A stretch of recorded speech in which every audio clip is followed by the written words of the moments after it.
Mall Tour this morning in a rush. This is day 3, Living Dead weekend. Mall tour starts at 10. We were chatting. I was talking to John Bullo and Jim Cernella about night, dawn, and Romero stuff in general, music stuff, Alan Holdsworth, live music, all kinds of shit. Until 4 in the morning. And I gotta be here at 10. And it took me half an hour plus to get me back to my hotel. So I basically slept about 4 hours. So slightly more sleep I had when I arrived here on Thursday. But I had some coffee with breakfast at the hotel. I've also got my little no-dose caffeine pills with me in emergency. Just little dried up coffee tablets. Same amount of caffeine as a good cup of coffee. It's about 200 milligrams. So that's always a last resort if I get tired. But the Glory Jeans coffee in the mall is pretty good. We just won't have time to get that for the walk, because we're starting at the biker entrance where Larry always likes to start, which is a perfect place to start. It's on one end of the mall. It's most people's favorite part of the mall because all the shit that happens in the movie, and there's a lot of stuff to talk about right there. So anyway, and it's also handy to get to because you can get in the parking lot, run right to that doorway, and you're there. You don't have to run halfway through the mall to catch up. So that's pretty cool. So looking forward to it. This will be my it's my 4th tour, I think. No, 3rd, because I didn't do it on October. I've only done the Junes. So 3rd tour. Always great. Got the other 2 on my channel if you guys haven't seen them. So you can see how Larry's evolved the tour a little bit here and there over the years. But always feature packed, info packed. These little demos he does. He even does the little tuck and roll that Peter does in the shootout near the end of the movie. He does the zombie walk up the escalator like Clayton Hill. And he does a bunch of other stuff. It's fun. Oh yeah, he gets torn apart like Tasso does on the ground, in the exact spot in the mall where Tasso got ripped apart. So this time I get a better shot of that. Every time there's a crowd in the way, but I'm gonna get a shot of him screaming his lungs out. So it's good stuff.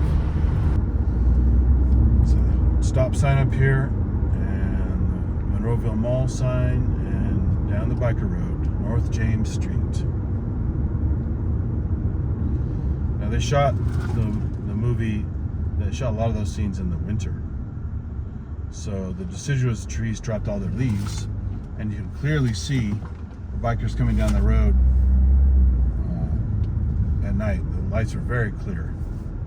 Of course, there's more stuff growing up here over time, not just the trees or shrubby stuff, so it may never be completely clear here in the winter anymore. Here we go. Holy shit. They'll get in, they'll move the trucks. There's hundreds of creatures down there. Come on, man, that's a professional army. Looks like they've been surviving on the road all through this thing. There we go. Back to the mall for one of the last times ever, possibly. We'll see what happens with the programs. Again, everyone loves parking back here. I can still see the crowd inside the room, so they haven't left the area yet. I'm not completely late.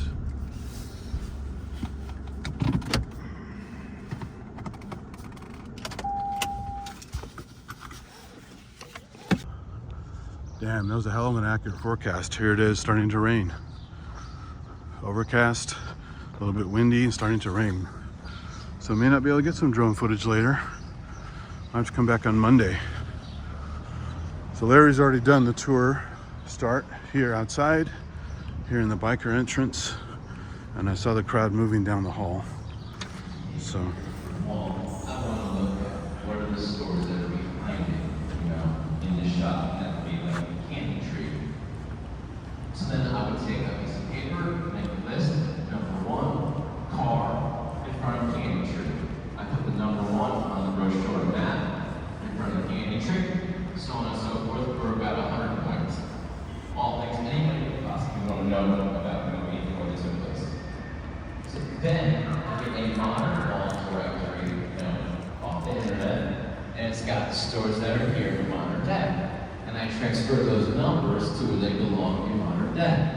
So then I have learned and figured out where everything took place. And I can say, okay, that candy tree now is maybe a candle shop or something. And that's where the car was parked in the movie. But then, years go on after I had done this, which is just as a fan, because I love the movie and I want to know where everything took place. I never intended to do this research and find this information to do tours. I never thought I would ever do a tour. I'm the person that dreamed of doing a tour here. In all honesty, you remember that Ultimate Edition of Dawn, the black set from Anchor Bay? There's a tour on there, a film tour, filmed by Greg Nicotero himself. And it's led by Ken Foree, and there's another tour that happened that weekend led by David Emge and Lenny Lees. And I always dreamed about coming here and doing a tour. I'm like, I have to do this someday. I have to do it. But then years go by and I do so much research for myself, I actually became the guy that gives the tours, which is just crazy. And I never did it to do tours. It was for me, just solely for me. But then I became the person that knew so much about the mall, there isn't any tour that somebody else could give that I would even learn anything or to care to go on, because I already know more than them probably. So I'm the guy now, when I just dreamed of going on a tour one day. So I figured all that stuff out, and then later on I found out, okay, and I'm sure a lot of you have seen this too. The marble columns in the mall are all the same pretty much. A few have been replaced over the years, probably from being broken and such, but that's a great way to figure out what things in the movie took place. So if you take a screen capture like you see in my program, I'm going to show you a lot of these spots. Say somebody's by one of these marble columns, you'll see the patterns match still.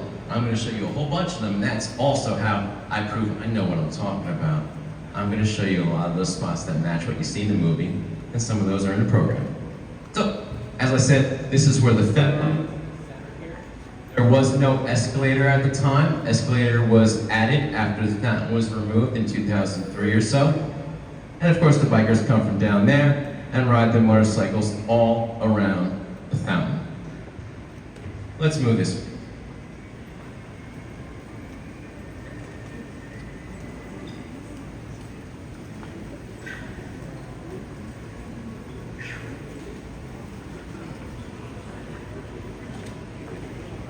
You guys make it on time?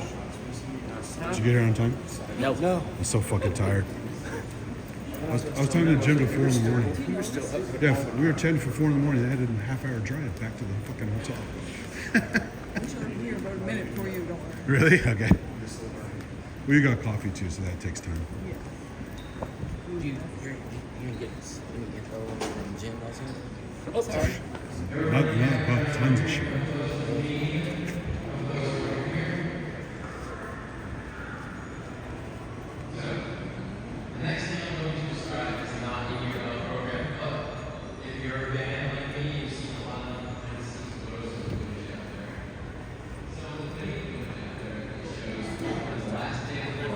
What shirt do you have?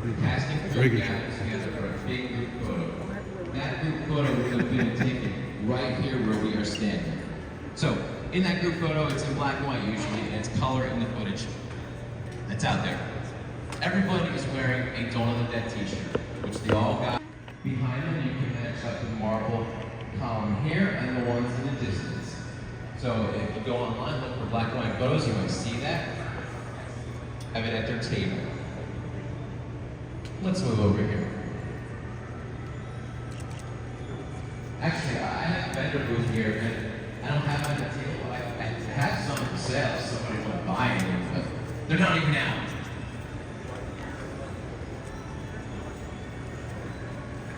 I didn't even think of trying to sell me this tattoo, this piece, and so we come back here behind me, and I'll turn around and talk to you.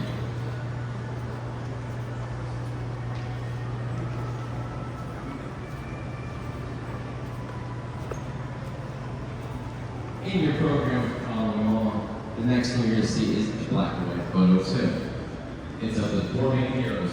Come this way, sir, behind me, and I'm going to turn around and talk to everybody. All right.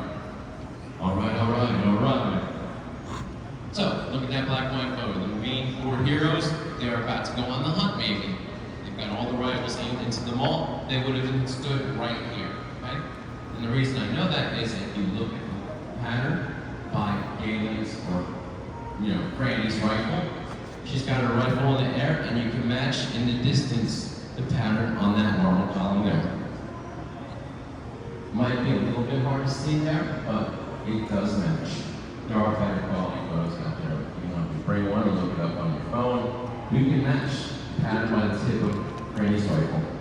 So it's like in the air like that, and you can see beyond.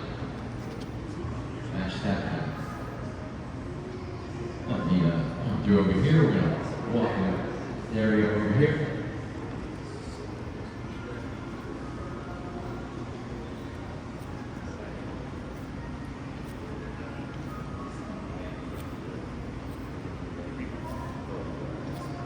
Everyone gather around. Have you all seen the documentary?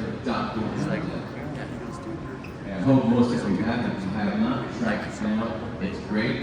It is a documentary made about the filming of Dawn of the Dead. Its director, Roy Frumpus, is actually one of our guests here. Great documentary. Has interviews with all the cast members and such. George Romero at the time of film. Another interesting fact, Roy Frumpus, the director of that documentary, he is the first zombie movie that gets a flying zombie. So if you remember that scene, and we'll get to it later, he's standing there, and you see the camera behind him, he turns around, and then boom, it's behind his face, and the pie fight starts. We will get to that spot, and I'll show you where that happened. So he's here as a guest, go see him. But the reason I mentioned that documentary is that you see a lot of things being filmed, and you would want to know where these things happen, and what happened during the filming. So it's great.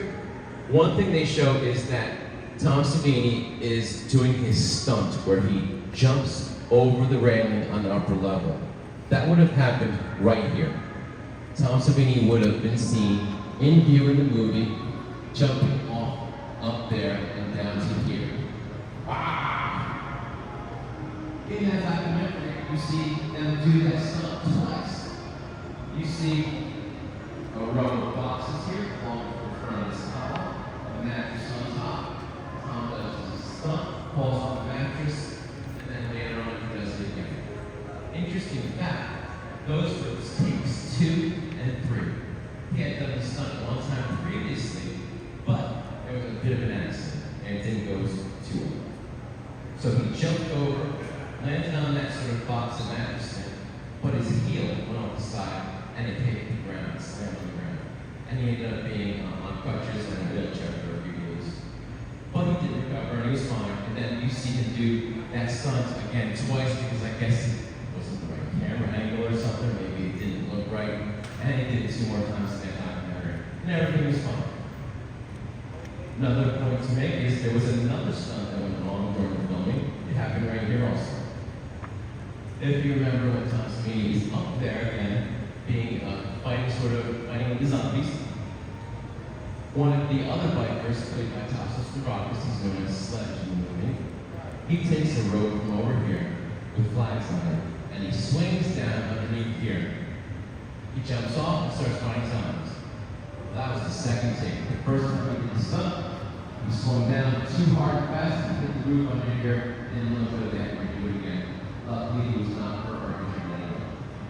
So then you see him do it again, that's why you see him do it. Again, a lot of things could have gone wrong in the filming of this movie. It was very actually low budget, and it was just I'm doing most of the stunts. But he's also doing a lot of stunts. And I think both of them did all stuff you see in the movie. Tasso ended up being about 6 or 7 zombies in different costumes and makeups because he was doing the stunts with Tom. And anytime they needed a zombie to fall into a pond or drag onto like a golf cart and Day of the Dead and did that stunt, it would always be Tasso or Tom doing stunts. Another thing to note is, you'll remember Fran is pregnant in the movie, and at one point she's sitting on a bench in the mall. That bench would have been right here, and beyond her is a store called Anticipation Return.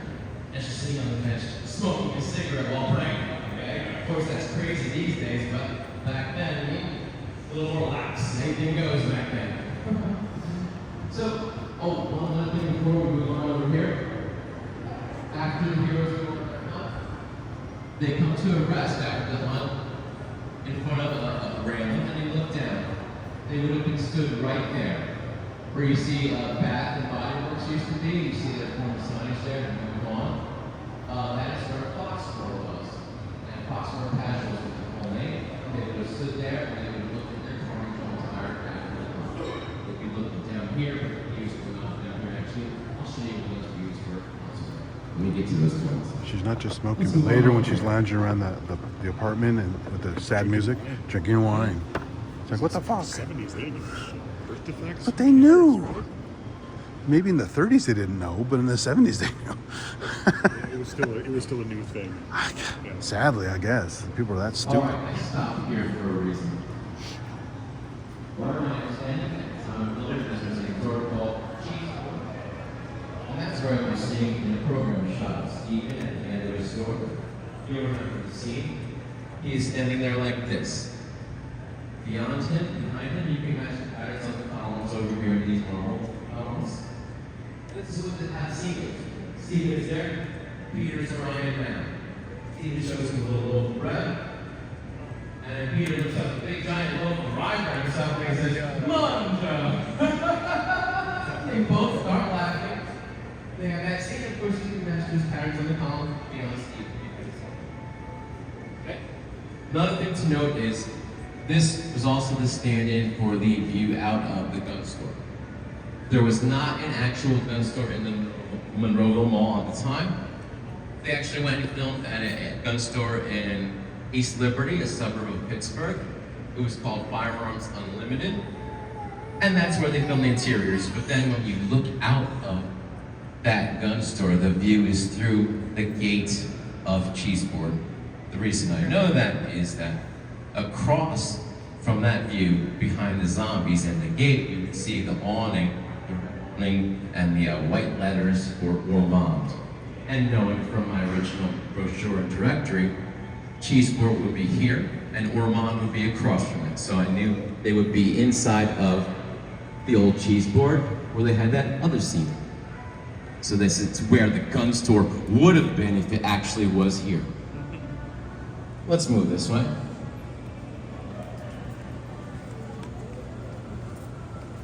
Marge. Marge. Come here. So you wasted? So you wasted?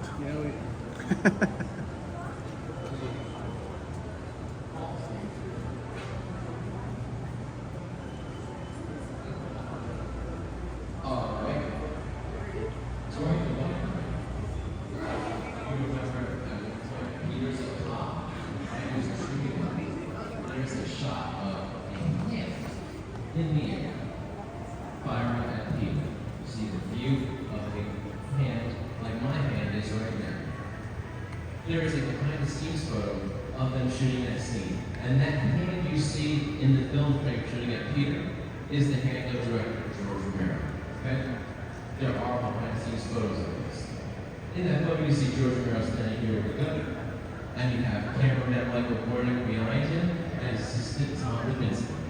Cameraman Michael Warding and Tom Babinski are guests with us this weekend, and Michael Warding actually has that photo at his table for people to get signed if they would like. You see George filming that scene with his hand in the air with a gun. That happened right here. Now let's move over here a little bit. Let me get in front.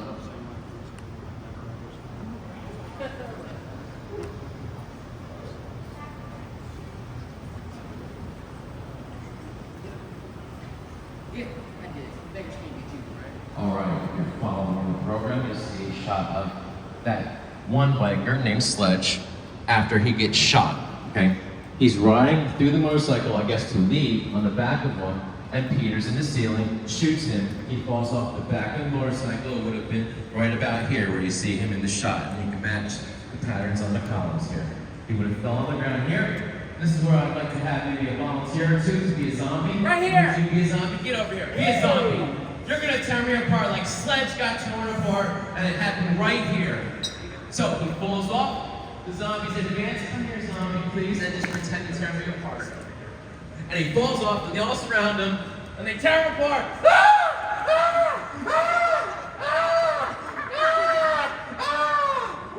It happened here. It happened here. But then, if you look in the program, okay, I don't need to get up yet. Come back over here. Come over here behind me. Come over here behind me. There's a shot on the ground. I'm going to show you where that shot is on the ground. Come behind me. Don't step here. Come behind me. It's not going to be on the ground right here. Come behind me. Come behind me.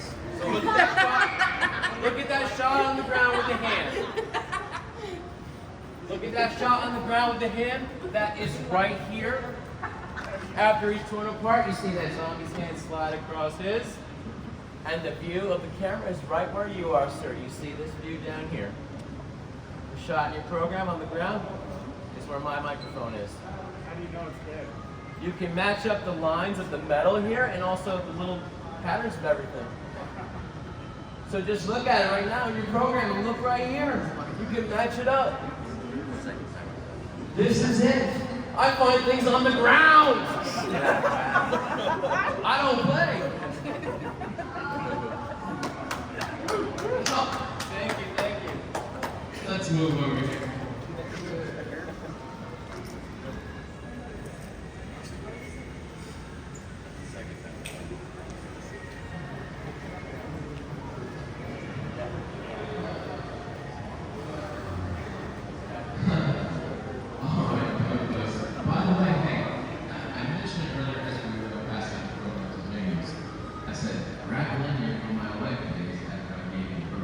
She's my wife, Margaret. She's a helper, assistant, and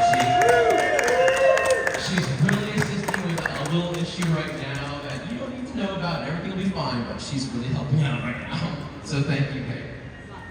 The reason I stopped here, though, is this is where the machete zombie scene happened, okay? You'll remember, Tom Sweeney, you're in the white rig. He is on the back of a motorcycle. He rides through here, and there's a zombie, played by Lenny Lees, who's known as the machete zombie. He sort of knocks Tom off the motorcycle. Tom falls on the ground. He gets up, okay, and behind him you can see a door, okay? He gets up. The machete zombie is right over here. He's got a machete in his boot. He walks up, grabs it from his boot, and he says, "Say goodbye, creep." Chops him in the head, pulls it off, and then runs away. Simple, quick scene, all happened in this area. Let's go over here. Normally, I take a little trip down the hallway, but that spot's not ready yet. That's where Margaret's helping me. So we'll just keep on going this way a little bit, and we'll come back over here. Let's way into the apartment. People think that you can get to the apartment through that one up there. That one, yeah, that doesn't take you to, take you to the, All right. Lucky, I roll with the punches. But it's nice. That doorway leads to the control room. We are going to go there, but we were having a problem finding security and we can't get in there. So my wife's working on it. We are going in there. That's an essential part of the tour. we have the keys to the kingdom. Yes.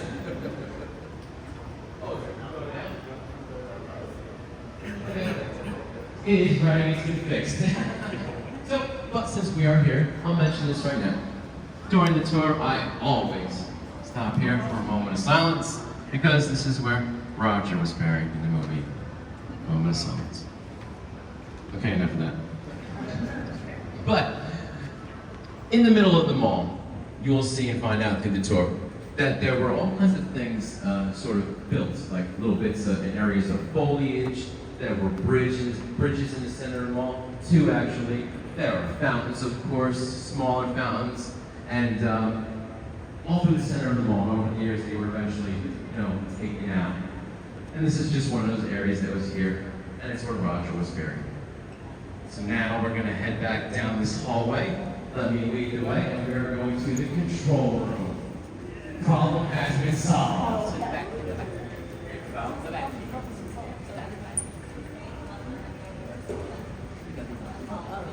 gotta be the last ones in there. All right, follow me.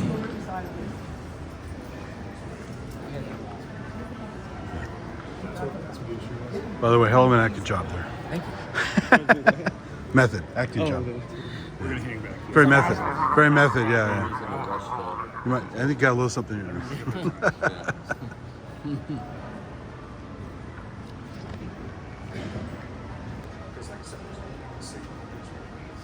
John, see if you can get it.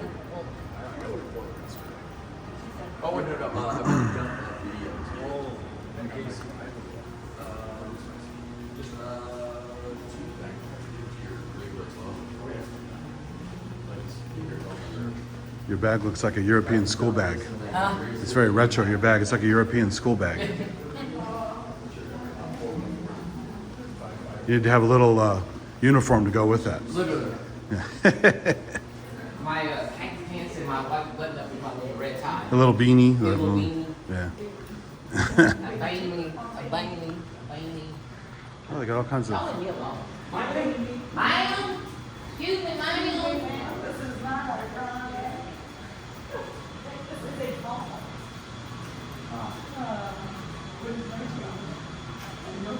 I bet those chairs are still from the 70s. Those are old chairs, I yeah. bet those chairs were here when they filmed this film. Yeah.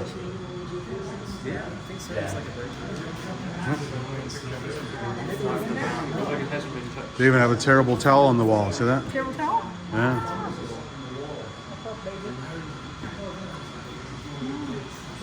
There's the sound. This is right around the time we met around this tour the first time. We hear that sound, we get closer, and he just turns around and looks at me like a little piece. You hear that?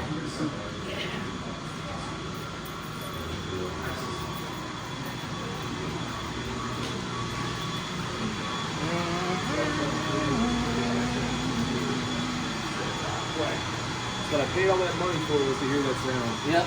Yeah.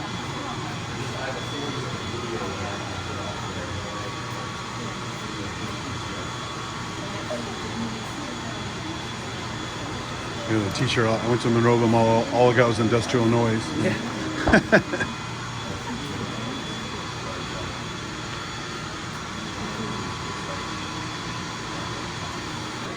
I went back and cleaned my room because I'd thrown it all apart looking for Hey, you shit doing your own before I tour left. there? What's going on? These guys Are you doing your own tour? What's going on? Yeah.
Did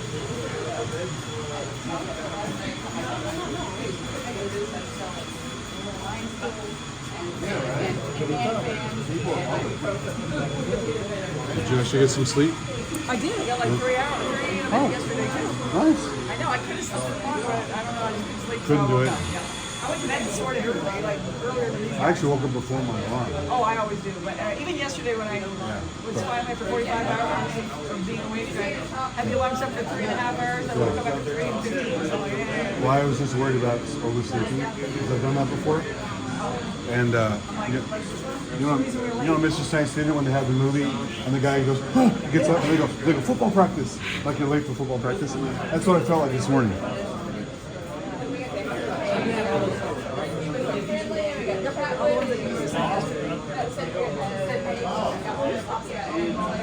And Marina service, you got a hug from her. And if you're doing something Paul gets some juice in there. What really going to lead shit to this like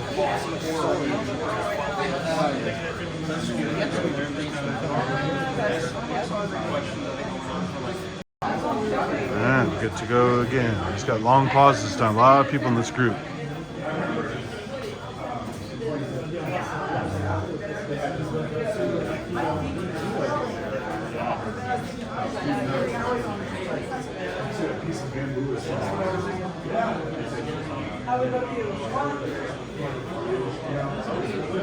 I figured you'd be wearing yours too. Oh, wow. Jack's wife. They have one for hungry wives too? No, I wish I did.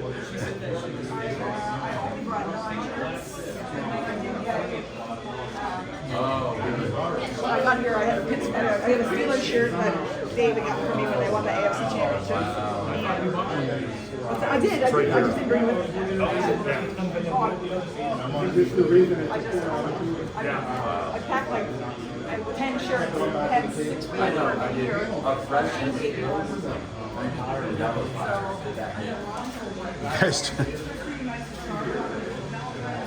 You guys checking that again?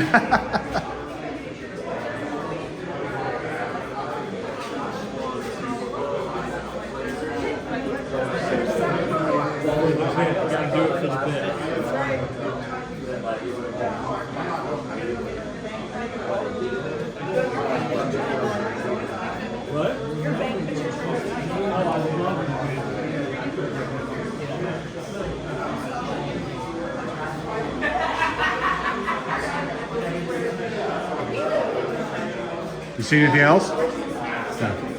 There's a hatch up there, right? There's a hatch? Yeah, I flew over that yesterday with my drone. Right over the hatch. Yeah.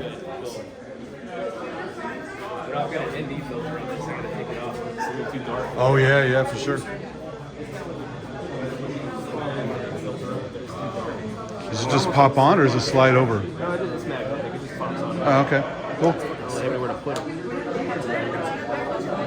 DJI. That's the upgrade. But it's got like a filter. Oh, with the screen, that's cool. Yeah. I have the older one, it's got the small screen on it. I don't know what it's for, but it's cool. Like you can hook up like a Bluetooth. But I've got this filter on the end of it, but it's like a set of sunglasses, and it's too dark. So it's going to pop it up. Yeah, it's 4K. It's everything. Is it too dark because you're all No, so it basically just puts like a shade over the lens. And I can take it off. It's really meant for outside. Yeah, it's good for sun shots so you don't get blooms and Or stuff like like that. indoors, you have to make sure you have the right settings. So like that's out there. It's not too bad, but it kind of makes things a little hazy, like more cinematic, which I like a lot. More green. Yeah, but out here it's just, or down here it's too dark. But this was yesterday. I would do the same thing. So you can kind of see. It's like super vibrant. Very vibrant. Yeah, it makes things look really fucking cool. Like your deck. Looks awesome.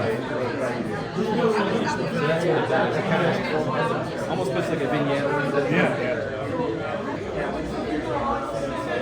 So I was driving around Thursday, trying to cover as many sites as I could, and doing drone stuff everywhere. I was driving through Braddock, and I did some drone stuff in Braddock. But before I set up for that, I'm just shooting through the window, getting some artwork, whatever. And some guy pulls up alongside of me, all like angry, and he yells out the window. He goes, he's like, trying to take a picture of me. What's going on, man? Oh, you got shit? Yeah. And I'm like, dude, I'm taking a picture of the artwork. Don't you see the beautiful artwork? So he probably thought, well, who's this pansy? But he was like, he was angry. I'm like, dude, I don't care about what you're doing. Well, that's kind of disheartening because I really wanted to film it. Well, be careful. It's Braddock. So some guy thought I was surreptitiously shooting him for some nefarious purpose. People are back here, I see. And so he drove up. He drove up on the truck. Andy's doing something. Is he doing No. something? Are you doing something, Andy? No, Haven't you I got am enough now. footage of this tour I yet? haven't. Not yet. Of course I'm kidding. I love Andy. Synth is a great guy. I okay. love you all. Stay here. Don't pay attention to what I'm saying right now because I'm going to tell you the same damn thing. I'll be back. Okay. I was going to say that, but I didn't want to say it in front of him. You're going to say the same damn thing. So. Yeah. He's hopped up on goofballs.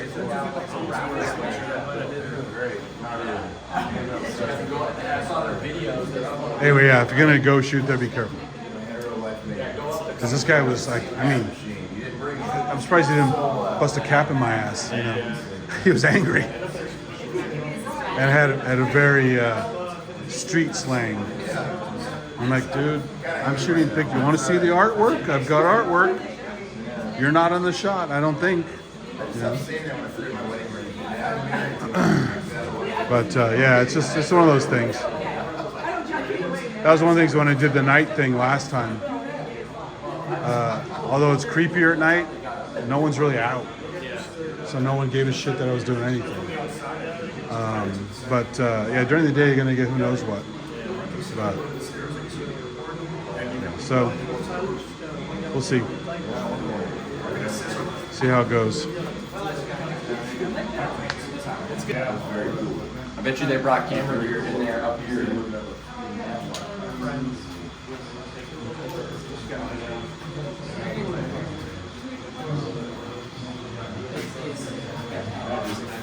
Oh, the little window? Yeah. Well, everything here's old. These signs are really old. It's just Wow. This is one of those where the doors just stay separate. Yeah, I've never seen one in real life. See, I find something new on every tour. Like, I didn't see this last time. I don't remember it. Yeah. Oh yeah, it's dirty too. Look at that. Just a door, like, it's old as fuck. Yeah. Oh, that looks somewhat. This is just something. They about to clean up the trash in there. There's all kinds of trash in there. But probably a 70s picture though. I wouldn't imagine they would replace that. I think the light bulbs do before. This LED. Yeah.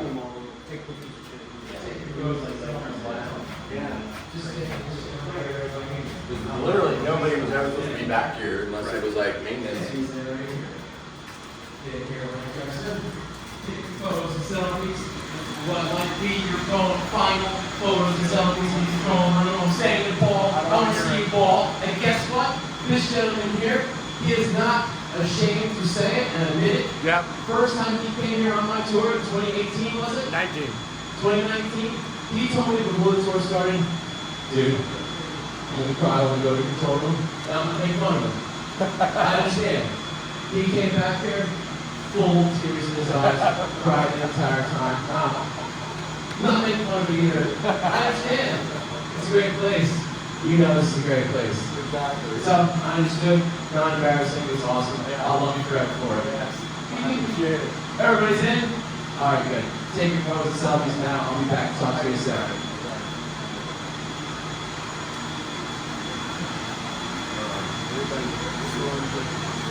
Is this an important place in your life? It's surreal, man. I tell you what, I went up there and the roof and the padlock. Looking at the padlock up there, that was cool. I got a I flew over it yesterday with my drone. Over that, yeah. There's only a couple openings in the roof.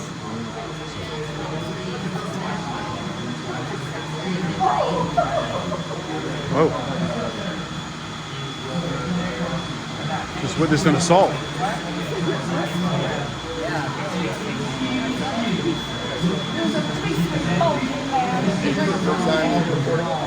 Were these strict about not recording?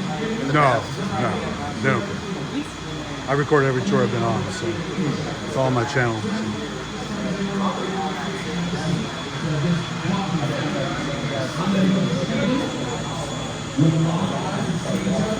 And then I walk around the corner, you walk around. That's simple. Here you go.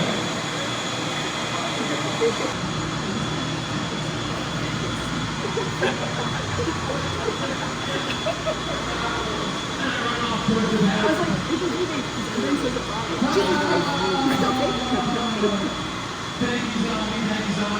That wasn't rather slow, zombie. I really have him run away.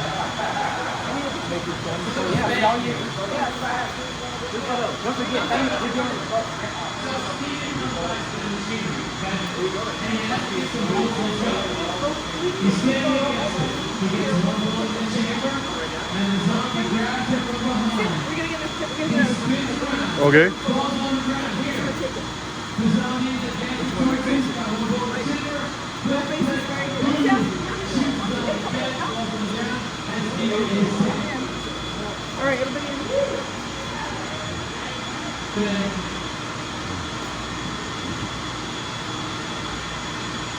All right, everybody. Thanks for having us over right Thank here. you. I know, it's fine. I will continue to tour with everybody together.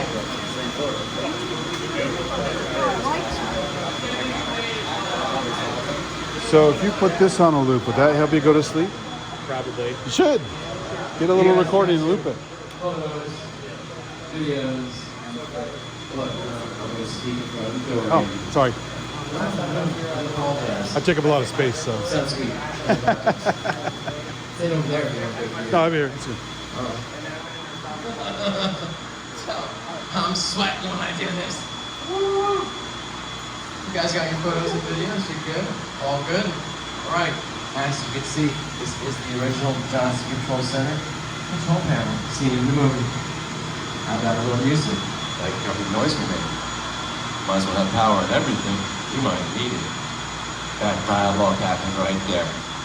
Of course, you're inside and Roger goes to the back and he finds something.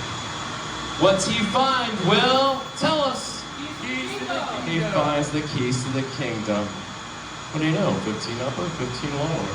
When I come back through these back hallways, I often feel lost. How do I get out of here? Then I remember, I saw some sort of passageway or access. I saw it on a map. We'll get out of here. This is, of course, the dialogue from Steven that I'm referring to, and the map that he refers to. I've recreated it, and you each get a copy of the map from my wife over there.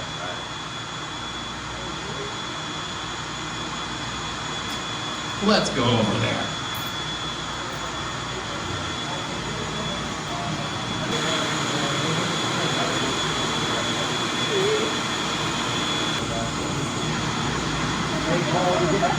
I apparently never cleaned the windows here. See these windows? I clean the windows. Who cares?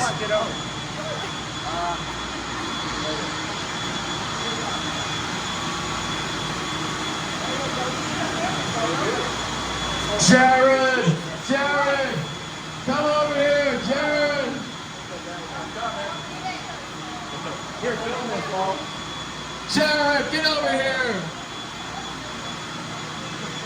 Get a map from my wife if you did not. All right.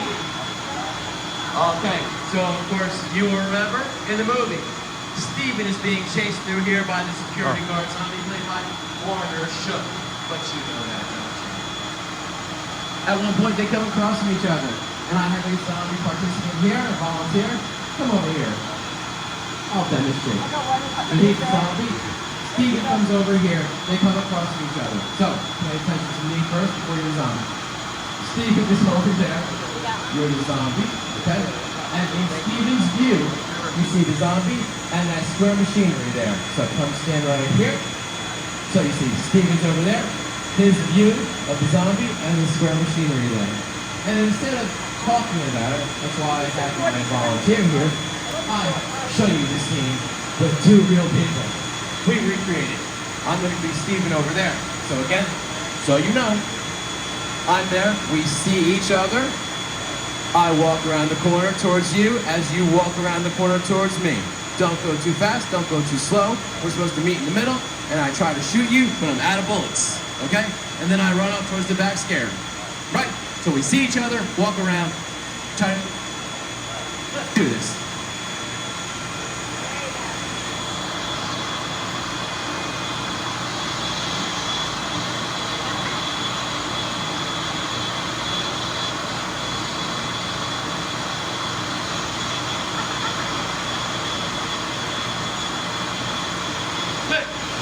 Good. I'm out of bullets. Then I run off towards the back. Ah! Thank you, zombie. Go back. So, of course, zombie, go over there. You're done. You are done, sir. Thank you, though. Thank you. I don't want you over by these machines. You don't know what can happen, especially with you running around like crazy. Stop. So, of course, Steven comes to a stop by this machine here. He has to get some bullets in his gun, okay?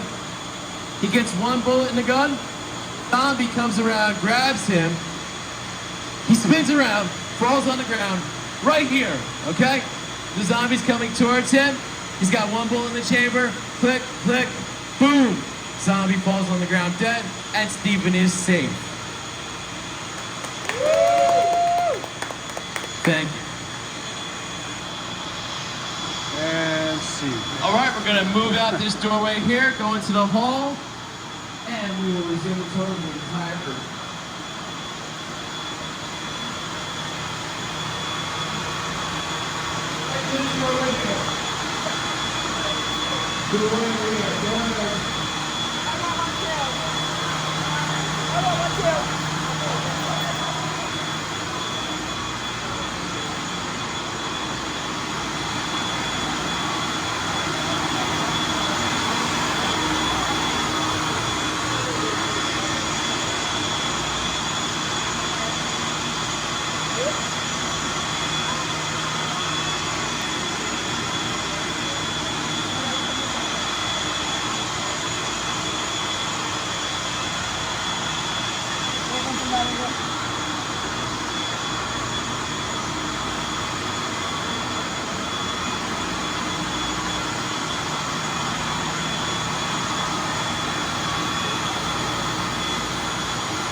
Oh yeah.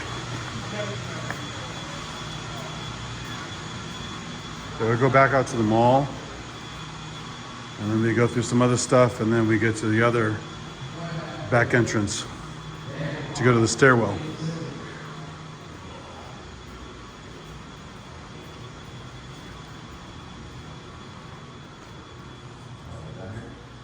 Yeah, back out in the mall. How many times have you done this? This is the third. Okay. I skipped it in October because just trying to save some money, and I was doing lots of other stuff. And I figured I already had it twice, but then since this is potentially the last one, I got to do it again. I heard him walk around the other day. He's added a couple new tidbits to it, so it is fun to do it multiple times.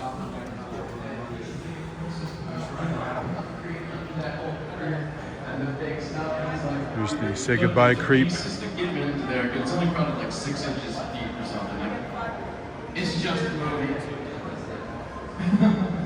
So everybody's out of there. Still waiting on some stragglers. I stop here for a reason. Of course. So, you will remember during the biker raid, there is a biker, a raider, wearing a sombrero. And he always has to check his blood pressure. Why? I don't know, but obviously it's really for the joke of the blood pressure. Oh my God! This is that biker! Tony! Oh my God! What a coincidence. This is actually not planned. This is Tony Booba. He is the sombrero-wearing biker from the movie. And tell us, why did you have to check your blood pressure? Well, honestly, screen time. Okay. What happened was, originally, the idea, I was just supposed to run around the mall with a machine gun. And so, I was the audio person on the film. That was my main job. And so, we're saying, run around, get some stuff off, that kind of thing. I said, okay. So I went out and found that sombrero because I thought, well, I'm in a theater. How am I going to see myself with all these bikers? So when I found the biggest hat I could possibly find, and so I got that, then I had my Air Force uniform, put that on, and some of my father's World War II stuff. So I did that, then George saw the blood pressure machine, came up with that gag, and I guess the motivation would be, at that time, that was a novelty, those blood pressure machines in the 70s. And people, there'd be lines for people getting their blood pressure, but for no reason, it was there. So it was, so George did that kind of thing. Okay, this guy's going to be dumb enough to get the blood pressure machine. Let's make him a little quirky, so I took the American. You know, he was in JCPenney's and you could see him grabbing a man and for some reason running out of the store. Well, the mannequin was in homage to all those dolls that came out at that time that you could find on the back of a magazine. Come here, children. Okay, well, thank you all. That was awesome and incredible, and I honestly did not plan that. He was getting coffee, obviously, in the sauce. Crazy. See, things like that happen on the tour here and there. It's just magic, it's magic. That's magic. Okay. No, it has never been on the tour before. So, like I said, blood pressure machine is here, but if you watch the movie carefully, you can see in two different places that this is actually a continuity error. First time you see him check his blood pressure, he's over here. And beyond him, you see glass doors and windows for the ice skating rink, which was over here, and you see the doorway to Papa Go-Go. Later on, you see him again when he checks his blood pressure and gets ripped apart. It's over there, in the background is what would have been JCPenney's. JCPenney's was over there. And the reason I say this is a continuity error is because just minutes after the first thing he checks his blood pressure over here, and he gets ripped away by the lead biker, and he says, hey man, what are you doing with somebody shooting at us up here? He's like, all right, and he leaves. But it's an error because just minutes later, very close to that scene, you see a teepee here in the same spot. And that is where the biker named Sledge fights with two zombies, one wearing a cowboy hat, and one woman zombie wearing a green leotard. Fights them, hits them, they fall on the ground, teepee, and falls. Okay? But the blood pressure machine was not there. And then minutes later again, 5 minutes later or whatnot, he gets torn apart and it's over there. So it did not move in just minutes. Nobody moved it. This is what you call a continuity error, where something is not in the same place in the same scene when you see it just minutes later. It's an error, but it's okay. You don't have to really concentrate on these kind of things. You enjoy the film. And you would only know when you have a tour by me, and I'm a fanatic and I research every bit of the movie. Right. Let's go this way.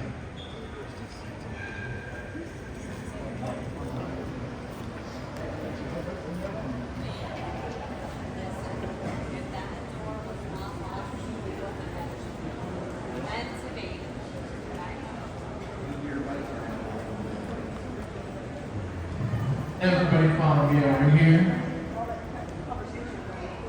This is the center of the mall, okay?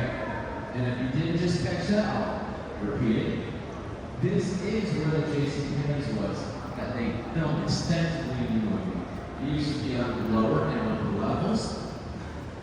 After the heroes have taken over the mall, they're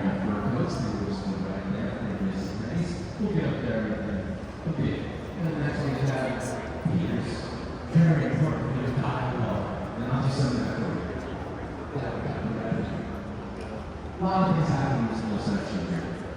First time you see a bunch of elite zombies after the power they would have all been here in the center court here near escalators. You would have seen the Hare Krishna zombie, the nurse zombie, zombie played by Denise Kiss, one of our guests, her husband John Kiss. All the main zombies would have been loitering around down here. And then they would have sort of stumbled on the escalator, and that's where I do another sort of recreation. There is a zombie with a sweater, played by Clayton Hill.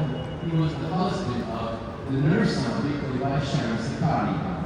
And you know, the zombies just all of a sudden stumble around, don't know what's going on, the escalators are started, and then you just stumble up the escalator.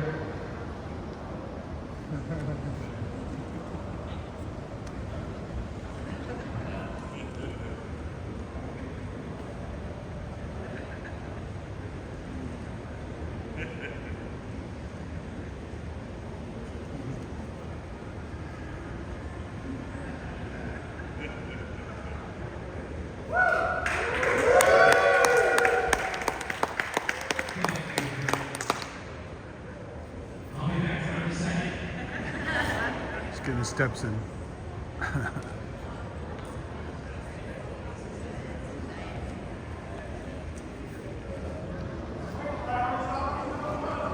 cool is that Tony Booth that just shows up? How cool is that Tony Booth that just fucking So, as I was just stating, this is where the Jason Penny's was. Ice skating was right there. I have to say something. That Jason Penny's building entirely demolished in 2013. To make way for the movie theater and the H&M, which is no longer there. Before it was demolished, that building, I got in that very building when they were selling the fixtures, because I always wanted to slide down the escalator that was in Jason Penny's, just like in the movie. So, I came up for one day. I had work on Sunday. I could get in on Monday morning. I had work on Tuesday. Whirlwind trip, I was up like 24-something hours, maybe 36 hours actually thinking about it. But I had a chance to come in while they were selling fixtures. I came here and I filmed myself sliding down that escalator about 6 or 7 times. I think 5 of them are on a YouTube channel called WGONTV. You can see it still on YouTube. I even did it in full SWAT outfit like the guys in the movie. Woohoo! I slid down that thing and it was amazing. It was awesome. Yeah. Fortunately, they then demolished the building, and now we have this here. Also, at the very far end of that JCPenney's is where Steve would have been demolished in the elevator. Those would have been beside the exit doors at the far end. So much stuff happening in that JCPenney's. It's ridiculous. Let's move over here a little bit. That's some things to talk about. That can all stay right there. It's all good. We're going to just tap it right here. We can back here, sir. You remember during the biker race, you see tons of meat in his sidecar motorcycle, and he chops off the head of zombie with a sword. So he would have been riding in that sidecar motorcycle, which we actually have here at the mall. Living Museum owns that motorcycle, and we do photo op with Tom in the sidecar and his sword. So that scene would have actually happened right here. In the shot you see beside the motorcycle, I am where Tom would have been in the motorcycle. You see the row of glass doors for the ice skating rink. And then Tom comes screaming down here, riding through here on the motorcycle. Woo-hoo! Cuts off the head of the zombie right through here. It all happened right here. Let's move into the old location of Ice Palace, the ice skating rink.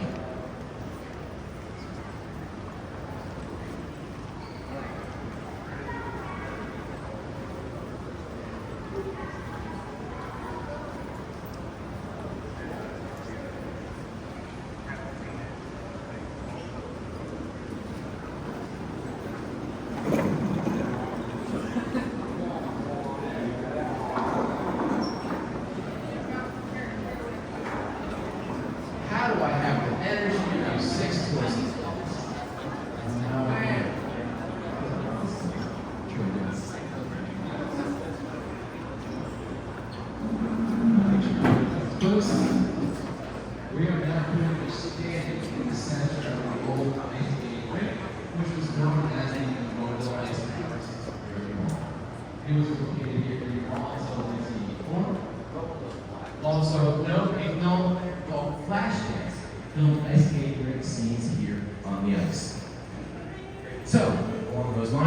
1984 when they closed the Ice Palace to make way for the modern convenience of a food court.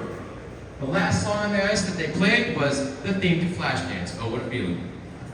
And then when they built and opened a new ice skating rink elsewhere, the first song that they played on the ice in tribute was also Oh What a Feeling, the theme to Flashdance. Over the years, other movies have filmed here at the mall and in the area. Of note, in 2009, Kevin Smith came here and filmed Dogma in the area, but not to the mall. But he liked filming in Pittsburgh, so he came back in 2009 and he filmed his movie Zack and Miri locally and in the mall, actually. There are scenes of the two main characters played by Seth Rogen and Craig Robinson, and they're on one of the escalators and they're walking through the mall. And a large portion of the movie was filmed in a coffee shop, if you know the movie. And that coffee shop is actually up the hill behind the mall. If you type in your Google map, Dairy Queen nearby, that is where the coffee shop was. It's right behind the mall, okay? So Kevin Smith filmed all of that in this area. And then more recent times, a few years ago, if you remember the TV series Mindhunter, you know there are these FBI guys that they travel the country going to interview serial killers in different states and such. And you see them going on a lot of planes and going to airports. And the funny thing is, if you watch season 2, you can see a very familiar airport. It's supposed to be the terminal of an airport. It is the biker entrance where we started, okay? Exactly where we started the tour. You'll see on the screen, it'll say Denver Airport or something. And it's that biker entrance where we started the tour. They filmed the entire series of Manhunter here in Pittsburgh, in the area. So all that's cool. Sometimes you see this mall turn up in other things besides Dawn of the Dead. Follow me this way. Love the shirt, man. Thank you. That's white right there. I wish I had it. I wish I had a white one.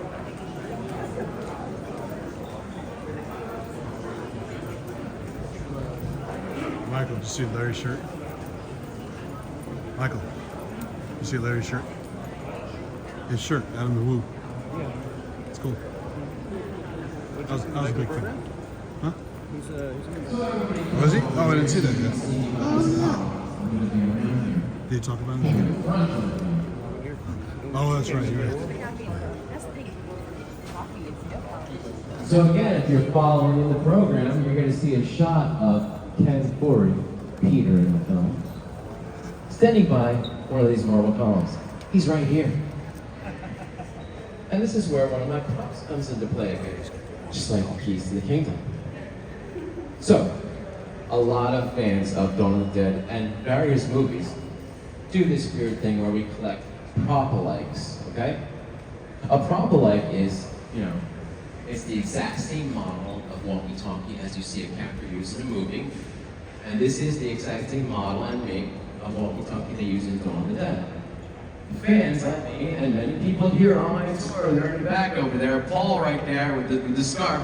He collects a lot of prop-alikes, and so do a lot of people back there. We'll find the exact model of a TV used in Dawn of the Dead in their apartment hideout and various things like that. There's a record player. People know the make and model of the record player in their apartment, and fans like me and a lot of people back there collect these prop-alikes, like the word look-alike. It looks like the prop from the movie, but it's not the real one. And this is where mine comes in here. In the program, you see Peter by the column. You can match the pattern on the column here, this line. He stands here and he says, with those loading doors, with those loading docks open, there's gonna be 1,000 zombies in here. That'll take the heat off us. They're gonna have their hands full. What'd you say? Yeah. Let's move this way. Sometimes I might get a word wrong in dialogue, but I'm trying here. Yeah. Everybody come over here, please. Yeah, so these guys are gonna have the hands.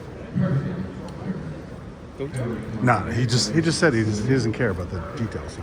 Yes. You got this, man. You got this by the ass. Pardon my language. Come over here. So, that is the scene dialogue from the movie. I'm not being rude. So, as I stated over there, there was a blood pressure machine, but that's not where the gentleman that we met, Tony Buba, got ripped apart. He actually had been ripped apart right here. There was the blood pressure machine, it was moved over here. And in that shot, it's not in your program, but if you match it up to the screenshot of the movie, you can see he's dragged away. Behind him is some of the background side store of JCPenney's and a show window. And you can match the pattern on the column right behind this gentleman. So he gets dragged away from the machine, pulled right there, torn apart, and you can match the patterns on that marble column there. Torn apart right next to it, patterns on this marble column. Let's move over here.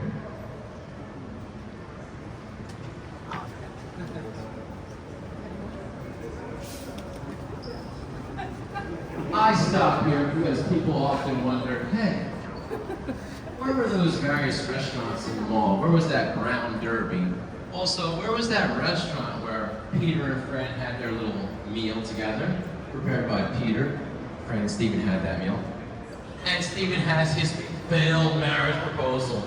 That would have been in a restaurant called the Pomodoro, and that would have been located right here. Okay? Also, they had a freezer in there, and I was told that's where they used the freezer in the scene when they put some of the dead zombies in there. I guess to show respect to them and whatnot, although a lot of people mentioned, hey, why would you keep dead bodies in a freezer with good food? Of course, that's kind of ridiculous, but again, it's just a movie, let it go. Let's move this way.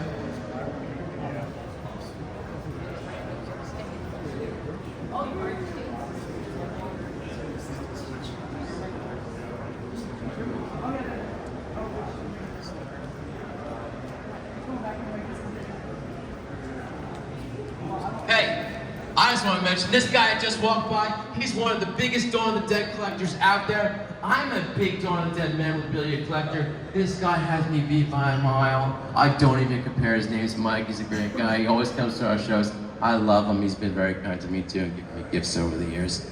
Fucking great guy. And we're brothers in this collecting and love of Dawn of the Dead. Good to see you, brother. He's like, now they're gonna try and rob me. As I mentioned over there were all kinds of bridges and totally different things in the mall when they made the movie here. This is one of those spots that's a very important part of those sort of bridges and foliage. There would have been a bridge right here. So let me set the scene for you. Again, reminding you, JCPenney's was over there, okay? And you would wonder, where was that car that they take and drive through the mall? That car actually would have been right here, in front of the bridge. Bridge would have been here, and there would have been a pond right beside the bridge. That is where that one zombie goes over the railing, falls into the pond, and depends. I call this the dark black rail, or dark blue bridge, because it has square black sort of rails. There's another bridge that gets to be made. This is very important. So much happened here around this very bridge, and the pond, and the car. So when they would come from JCPenney's over there to get the car, they come from that direction here, take the car, and they would drive the car back down the hallway there, and they would go all the way to the end where we started the tour, and they lock off the first set of doors. And then they would drive to the mall again, and lock another set of doors. So we had the opposite. So JCPenney's, car, bridge, pond. Again, you can imagine all these two patterns or columns on behind the scenes. When I was looking at these things, there used to be a store here called Candy Trees. I figured it all out. Also of note, there was a bench right about here. If you remember during the biker raid, 3 bikers attacked an African-American woman and they started ripping off all her jewelry and stuff. It would have been on a bench right here. So bench, car, it's gone, bridge, pond. And this spot is very notable because the entire pie fight happens on that bridge. So, I will be standing on the bridge right now, and the entire fight happened in and around and on the bridge. The zombie, played by Roy Crumkus, the director of Documented Dead, would have been stood on the bridge, and he would be stood just like I am, camera behind him, he turns around, gets the pie in his face, and then the pie fight starts. You see them all running across, bikers and zombies walking across the bridge, and then you see a bunch of the bikers taunting a zombie. There's the one zombie here, and they take the wallet out of his back pocket. They're surrounding him, running around him out here, and then one biker fires a gun. It's all crazy, and all of it happens here, the entire pipe fight. Then, of course, I guess it's right after that, Steven has been locking the gates and such, and he doesn't want them to have their stuff. It's their mall. So you see him running around, and he comes through a bit of foliage. So again, imagine, there's the bridge, the pond, and then there was a rock wall that ran beside the pond and bridge. Steven would come around that rock wall to some foliage, and there'd be a kiosk over here. This is where he came through. And he would come to another bench over here, and he'd lean down with his rifle, and he'd be on the bench like this behind it, and he would say, "We took it, it's ours." Happened right here. And then he would run out from behind the bench and come here. And that's the spot you see in that program. Do you see Steven by the column there? So you just said that dialogue, and he comes over here with his rifle beside him, and he looks this way. You can match the patterns right there. He looks down the hallway as the biker's coming towards him, and he starts shooting. Also, you see the next shot in your program, there's a woman's arm. Played by Karen Baylor. She's one of our guests here for me. She was here Friday. I think she did the show yesterday. Might be here soon. There's a woman's arm. And the view of the camera is in front of me like you guys are. And your hand is right here. You guys show the patterns on the column. So in front of me is the camera where you are, ma'am. And this is the view you see. You just stand there with your hand like this. Shots in the program. She gets shot in the head. Boom. That explodes.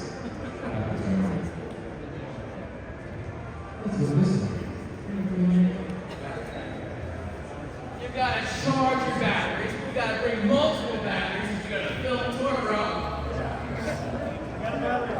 Come on, what are you doing here?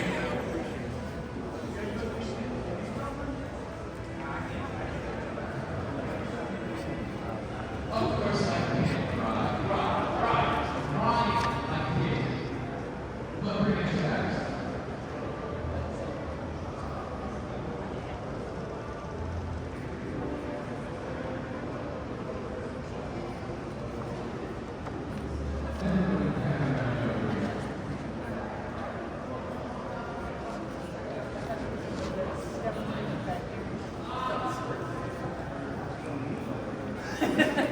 I noticed you were filming that, Rick, and you were filming your camera, and now there's nothing. I'm observant, as you guys can see. So, I stopped here for a reason. I just explained to you about that one bridge that was over there. There was also one other bridge, and that was still here in the mall until more modern times. Over the years, a lot of these different bridges and bits of foliage were removed. But there was still one up until 2015. And I call this, yes, a light brown rail bridge. It's light wooden bridge, light in color. Would have been stood right here. And that bridge was here until 2015. There was an actual pond around it with real koi fish in it. 2015 spring, I heard that they were removing this very bridge. And I was very upset, okay? And then I saw on Facebook there were some people saying, oh, we're gonna take it, we're gonna get the parts, and then we're gonna cut it up, and we're gonna send a piece to the fans. And I thought that was absolutely effing ridiculous. I'm being polite. We have some younger fans here. So, I started a page on Facebook called Save the Dawn of the Dead Bridge, okay? And this thing got incredible notices that spring, 2015. We started a petition, an online petition to get people to save the bridge, do something with it. Don't throw it in the trash. Give it to any fans. Absurd, you know, it's an absurd way to go doing any of those things. And the mall took notice because we got 2,000 signatures in about 24 hours on that online petition. So if any of you remember that and signed a petition or took notice, thank you, it meant something, and the mall took notice because of this. So, this is what happened. They decided, okay, we're gonna either give it to the local Heinz History Center, or we're gonna give it to the Living Dead Museum that puts together this show and it has the museum here. So, some time goes by and they decide, well, we're gonna give it to the Heinz History Center. And they have of course, sort of press conference, and they have a bunch of zombies, grab the pieces and put them in a van, and it gets driven off. At that very press conference, they say by 2018, we'll have it on display at the Heinz History Center. What year is it now? It's 2026. It's still not on display at the Heinz History Center. It's in some warehouse in the back room or somewhere, like the Lost Ark of the Covenant from Raiders of the Lost Ark. Like, where is it? Who knows? It's somewhere out there, okay? And it was given to the Living Dead Museum. It would be on display probably in the mall right now in one of our, rooms of the museum itself, and you'd be able to see it and walk on it and take pictures of it. So unfortunately, there's still nothing being done with it. And Kevin Price, who runs the museum and owns it, he has inquired with the Heinz History Center, and they haven't been really responsive about it. And then I've heard that, when a museum gets something, there's almost no way it will ever come out of the collection. Once a museum gets it, it's theirs forever. So you just have to wait and see what they do with it. Something hopefully eventually. And that was right here. People often wonder, well, why did they remove that bridge? What was the reason? And I didn't know at the time until we started doing shows here in Living Dead Weekend, and I met some of the mall management, which I didn't know any of them. Kevin would know them, but I didn't. And I asked, hey, why did you guys remove that bridge that was here? Everybody loved it. It was really nice, And they said, well, current mall regulations didn't allow a bridge like that with open water to exist anymore. Fear of lawsuits, people falling into water, getting hurt. They would either have to remove it or build high walls around it and change it drastically. And they figured just the easiest thing was to avoid all that stuff, lawsuits, changes, just remove it. And then that is why they removed it. And it was right here where I am standing. So unfortunate, but again, that's progress. Take it for what it is. Let's move this way.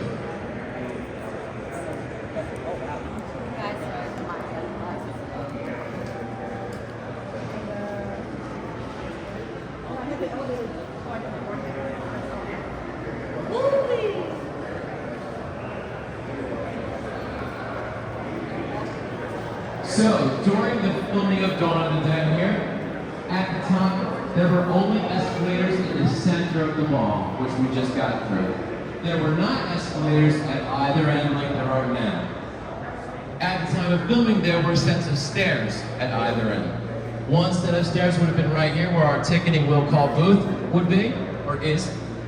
And then the other set of stairs is where the Auntie Anne's pretzel sort of kiosk is at the other end. Two sets of stairs, no escalators. When they did the first round of major renovations in 2003 through 2004, that is when they removed those stairs and put in the escalators. Of course, in the movie you'll see shots of zombies on those stairs, and also Fred and Steven after they've gone shopping and such. All removed in 2003, 2004. And they're doing a Q&A over there, starting one. So I'm going to talk about this area. We're going too close to interfere with the audio over there. So behind me now, right here, this would have been where the clock tower was. This was the old clock tower corner. The giant clock tower spanned from the center of the room here, all the way up, real high, almost to the ceiling there, and the lights.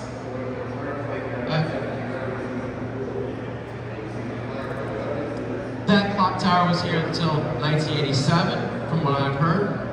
And it had 12 puppets in it that would come out one on the hour, and then twice a day, all of them would pop out and do a little dance and move around. Animated puppets. And these very puppets represent the 12 different nationalities of people who live in the Pittsburgh area. Say there would be a English-themed puppet, or an Italian-themed puppet, so on and so forth. As time went on, the puppets stopped working, and they decided to remove the clock tower, and then it's just been an open court since then. Now, actually, it's renamed Romero Court because in 2018, a local artist named Christian Stavrakis designed the George Romero bust. That George Romero bust is over there against the wall. If you want to see that, go visit it. It's pretty cool. At our show in 2018, we had an unveiling of that bust because it had just been installed, and then they remained we named this the Romero Court, no longer the Clock Tower Court. Oh, well, I was just going to mention something about that. This gentleman asked whatever happened to the puppets.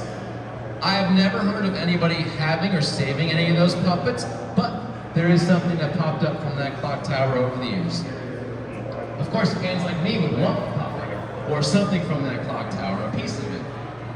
So, along those lines, I met this gentleman who worked in the control room years and years ago. I recently learned that he passed. But he had worked here during the movies and he was involved. So I was talking to him one day in the control room. He told me the story that one day he was cleaning out the desks in there and in the office, and he found this weird dove, this bird, okay? Now, if you remember, the very end shots of the movie, you see that dove and that bird on top of the clock tower with some cobwebs on it and stuff. It was that very dove on the top of the clock tower. It was in a desk drawer. So he found it, he was cleaning things out, and didn't really think anything of it. Nobody wanted it. And he just tossed it. Threw it in the garbage. Of course, I'm like, oh my God, it's such a shame. People like me, their fans, super fans, would want something like that, some kind of memento for the clock tower. Unfortunately, it's gone. But Captain Carson Holmes and the museum, he released something made a replica of it. And now you can buy it from that museum and put it on your Christmas tree as a treetop. So you can get that in the museum and just has it now. It's sold out for the weekend. It's the dove with a ball underneath it, and you can use it as a Christmas tree top. You know, sometimes people have horror-themed Christmas trees and such, or different themes, and now you can do maybe a Dawn of the Dead themed tree with that very topper that looks like a dove on top of the clock tower. Let's go up the escalator. Head this way.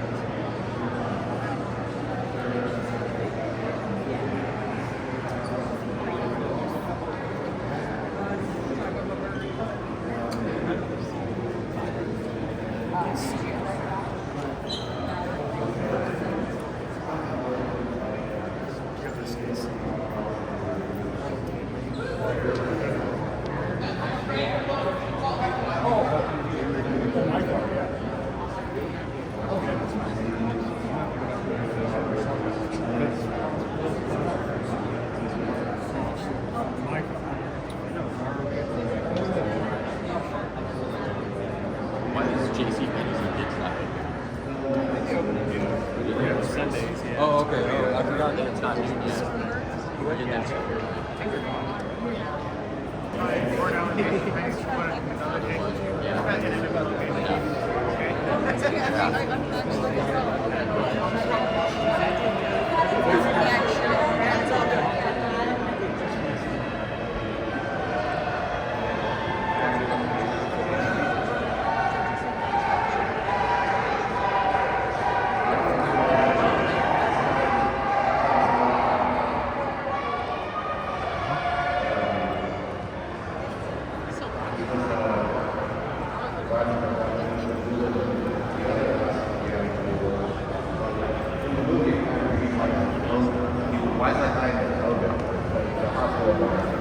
Here he is, you know, just kind of behind the scenes. We were chatting till 4 in the morning last night, or this morning, talking about all kinds of minutia. Dawn of the Dead, Night of the Living Dead, movies, music, library music, anything and everything. His old band, he had a Rush tribute band he had with friends years ago. All kinds of shit.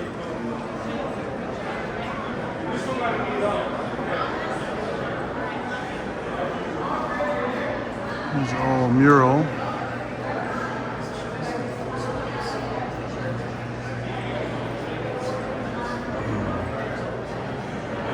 Mr. Rogers.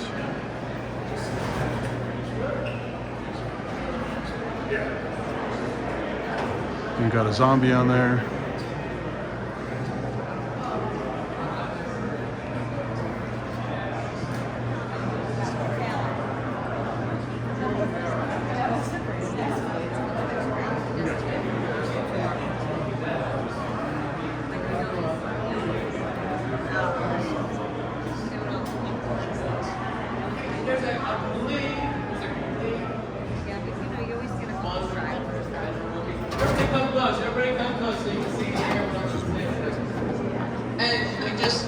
maybe pause. So the guy up there doing a modern Richard France cosplay. He's doing a modern Richard France cosplay. So, okay, so I showed you where the car was downstairs, okay? You remember? It was downstairs, they drove it through the mall, locked off that first set of doors where we started, drove it back to the malls to lock another set of doors. Funny thing is, of course, remember, that was downstairs. That second set of doors that they locked is right here. This is upstairs. How did the car up here? Again, that's just movie magic. They probably thought this entrance looked best for some reason, and they made it work. Of course, nobody would ever know that they were originally on the lower level, and then now they're parking a car up here, driving through the mall and blocking this set of doors. Because nobody's ever gonna come to a mall or the mall from Dawn of the Dead, right? Wrong. Of course, we all know this, and thousands of people come here every year, I'm sure, just to see this mall from Dawn of the Dead. So like I said, the car has now come through the mall and it's coming down this hallway past this row of glass doors here. You see them in the movie. And it parks right here. Steven gets out of the hatchback. Peter gets out of the side door and they stand here. In their opposing views, you can see the patterns marching on the column here, which would be sort of Peter's view of Steven. You can match the pattern on the columns here. And then when Steven is looking at Peter, sort of, you can see the patterns on this column here. And this is where Peter says, we'll get it all locked off, then we're going on a hunt. And they go into the mall. We'll go back into the mall. Just let me get up front here.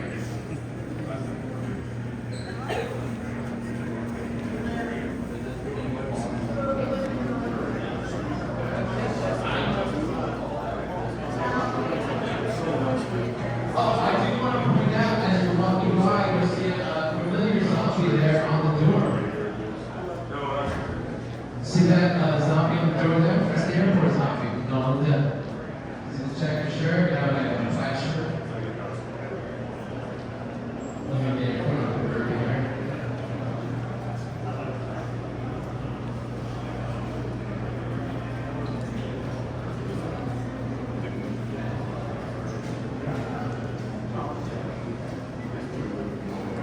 Everybody follow me over here.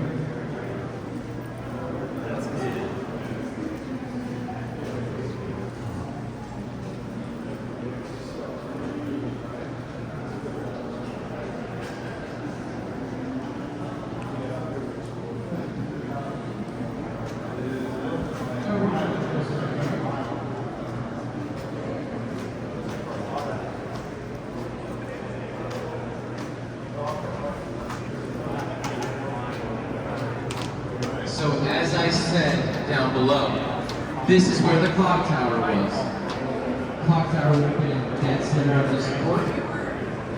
Anytime you would see views of the clock tower from up high, including during the end credits and such, you would see a view of the clock tower from here, directly through here. And I mentioned that while we're standing here because there are only 2 shots filmed in this section of this upper section of the mall. So you would see shots of the clock tower, and then you could also see 1 shot of zombies walking by the corner there, by the soda machines and that corner railing. Otherwise, in this top section, nothing was filmed. So we're gonna walk through there, and I'm not skipping anything, just nothing was actually filmed. Of course, here's the Living Dead Museum. Go see that when you're in town, when you're here at the show. There's a lot of great props and things on display in there. And follow me this way. No, actually got me this way. I did too. You can just, like, every time you go in,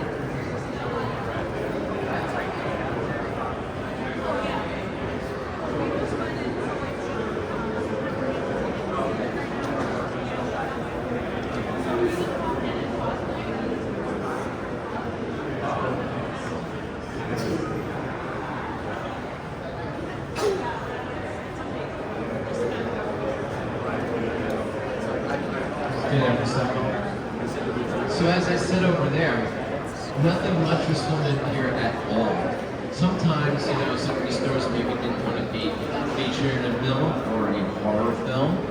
So maybe they didn't want their logos or stores seeing the movie, and they didn't film anything in this section until we get to middle again. Except for one shot of zombies right there in that corner. There's two guys on it. Paul. Hey, Paul. Don't look now. Look to your left. Down. Down to your left.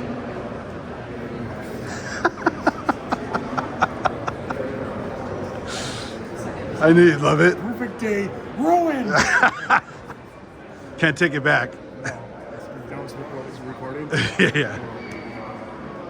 I can take it out if you want. That's not. You can, It's funny It though. adds to the. It's funny. The charm of the weekend. Yeah. It had to happen. I too. saw it and I go, oh shit, that's why I had to stop there and just wait and see if you noticed. And I go, well, he didn't notice. I'm gonna have to point it out. And nobody tells when we went to that. For the benefit of being at the yeah. We wanted to be the last people there anyway. See, this originally, when we first got our tickets, this was the last one. And then, that's why I booked it Sunday. I was like, well, if I can't do VIP, but then they just sold out.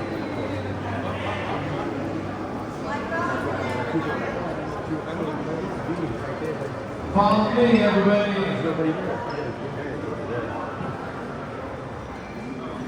I gotta do the Tampa Jays maybe really doing the area with all the tours and that. Yeah. And like I know, exactly. And then they told me yesterday, they were like, oh, we need to come check in before. And I told you, and Daz was there. And so Daz was like, I got you.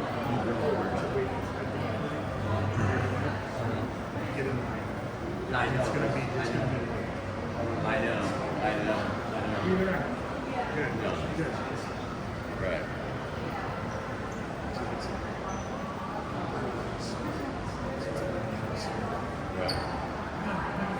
Right.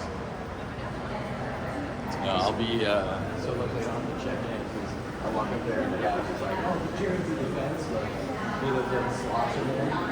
He's like, sure, what was that? I'll check in. I'm in New York.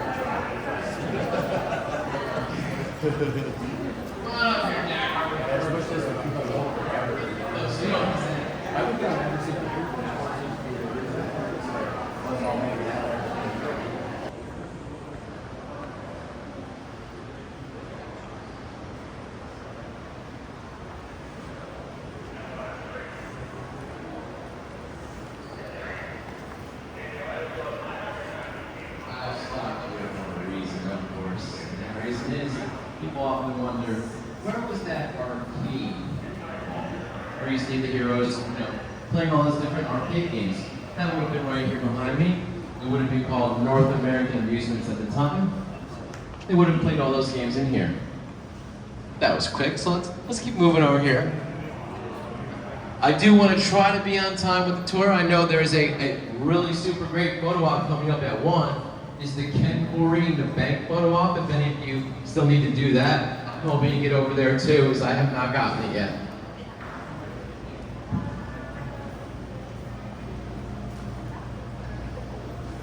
So everybody gather around.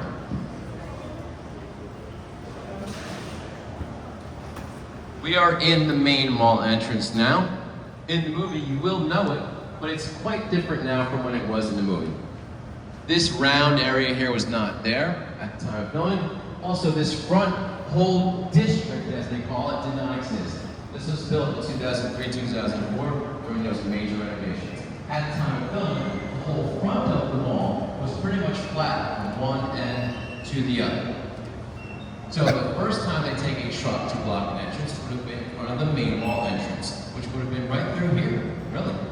So they would have come through the parking lot and parked one truck in front of the main mall entrance, and there was an overhang. Roger got into the other truck with Peter, and they left to get another truck, so on and so forth. I also like to talk about this spot because there is a sequence in the movie that involves this front area of the mall. When you make a movie, things don't necessarily have to make sense in real life. But when you come to a location, bigger things movies out. You see, things are often in different areas and they make up a sequence. So, along those lines, you'll see a shot of Peter on the roof playing sort of a racquetball or something against the wall.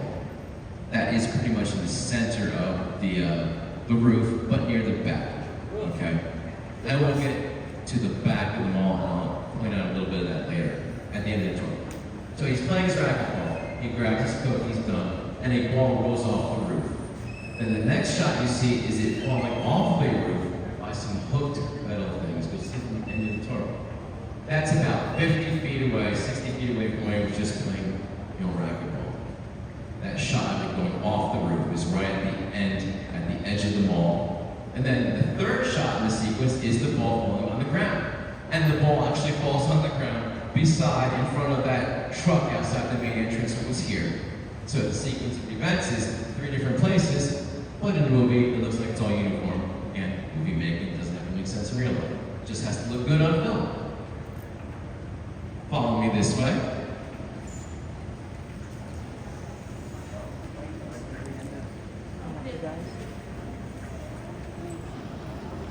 Follow me this way. Please. I don't want to seem demanding. Follow me. No, follow me, please. I mean it. I'm just not saying it.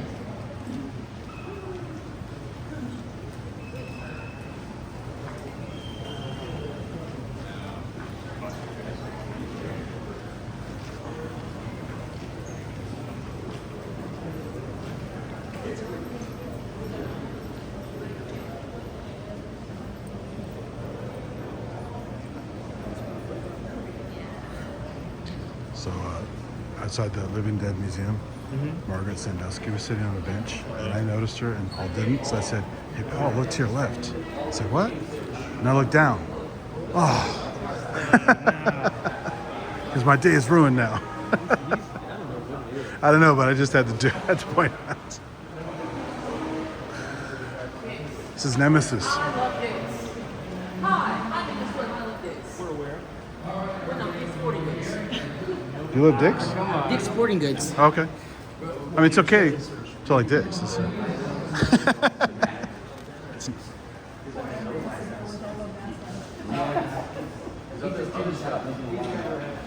like the teacher in South Park, Mrs. Chokes on Dick.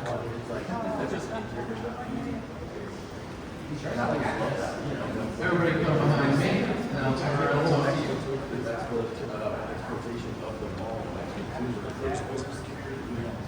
Everybody come behind me, and I'll turn around and talk to you.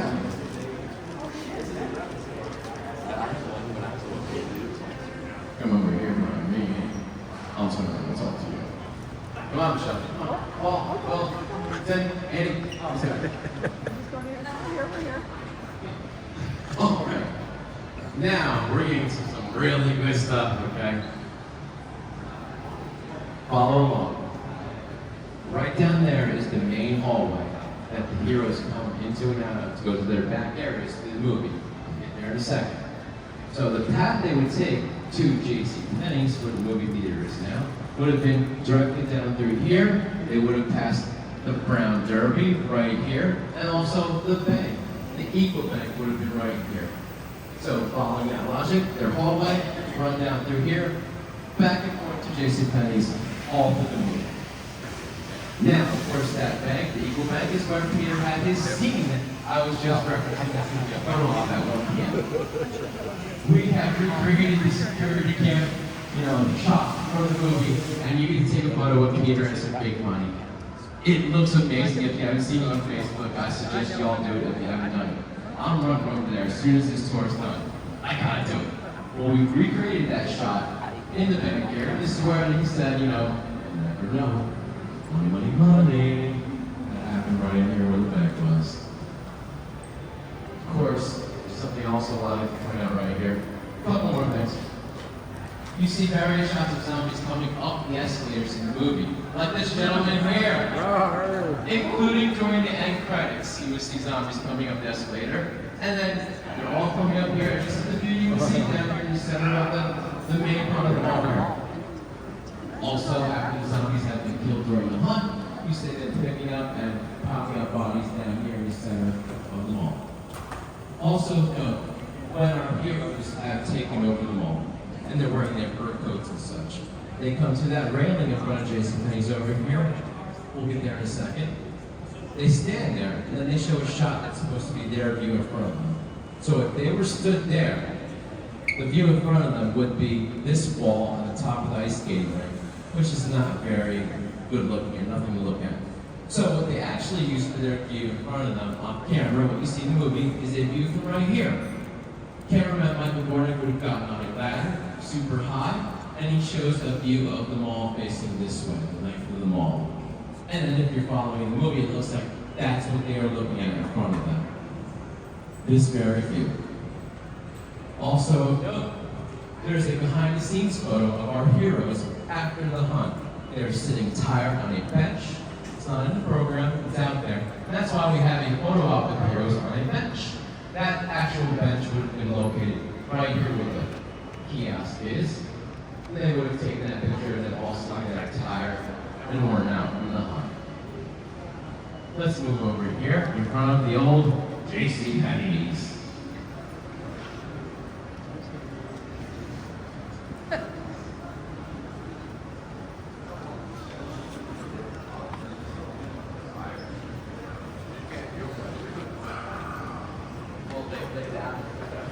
It might go down.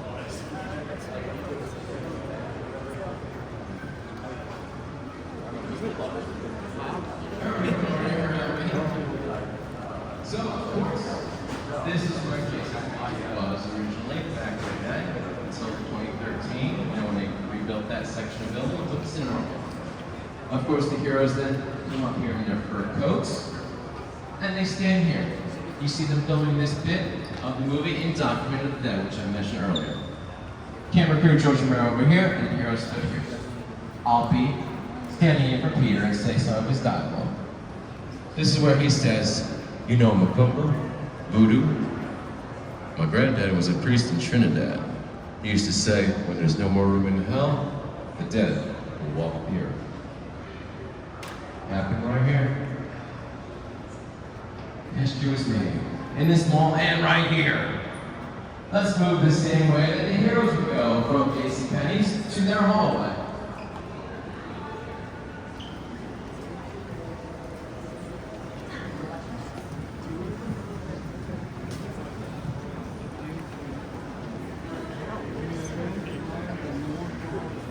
Where'd Michael go? I don't know.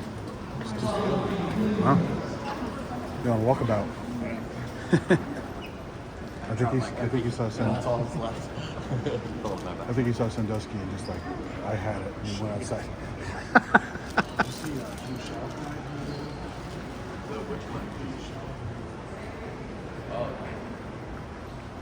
You putting this on your YouTube channel?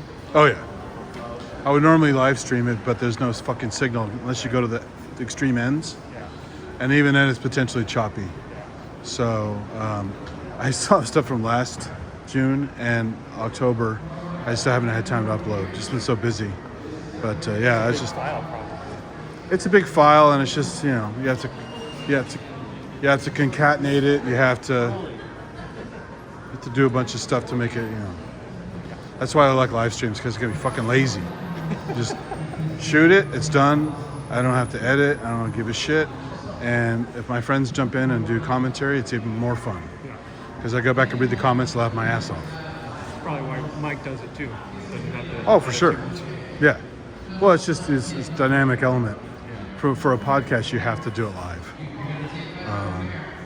Otherwise, there's no interaction. Please do.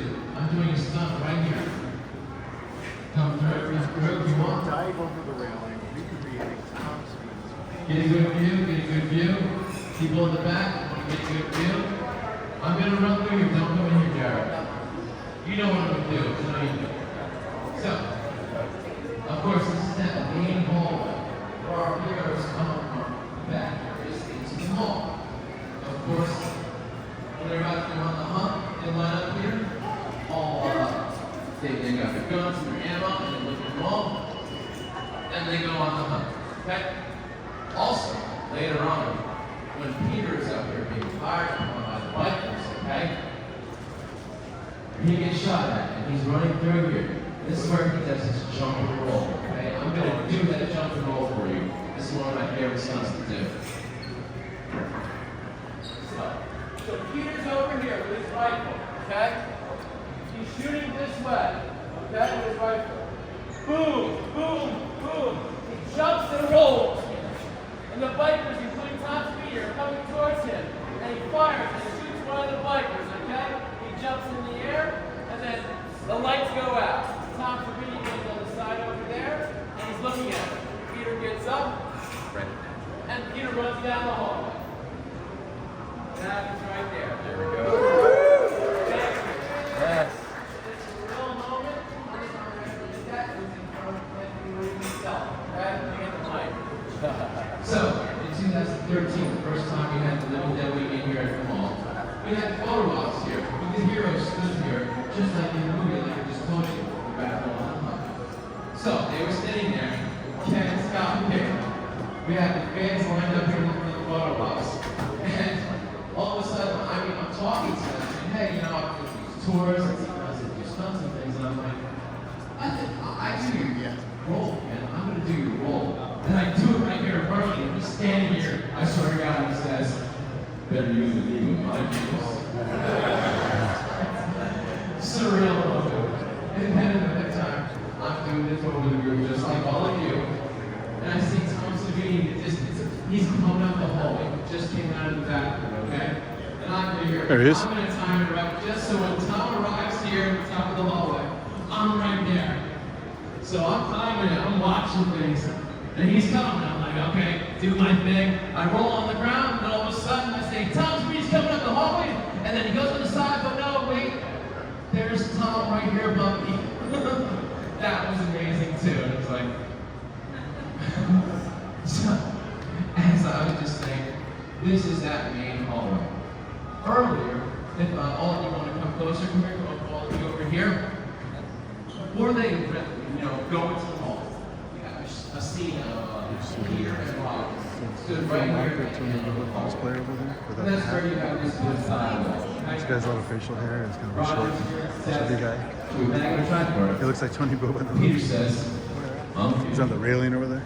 Roger says, I need lighter film. He's got glasses, sunglasses. Peter says, you've got it. And they were stood right here in the hallway. Now let's all move into the hallway, and I have another recreation coming up. I'm going to be Steve Flyboy returning from the dead and leading the horde of zombies down the hallway.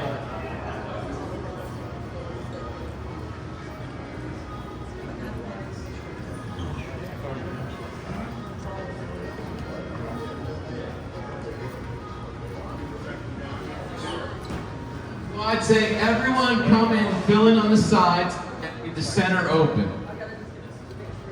For me to come back as a zombie. Fill in on the sides, everybody. I'm gonna come down center. Fill in on the sides. I'm going to come down through the center as Steven returning from the dead. Everybody come in, fill in on the sides. I'm going to come down to center. All right. You guys can come in. Please come in. Get a better view. People can come in. Okay. I'm going to be Steven returning from the dead, leading the zombie horde.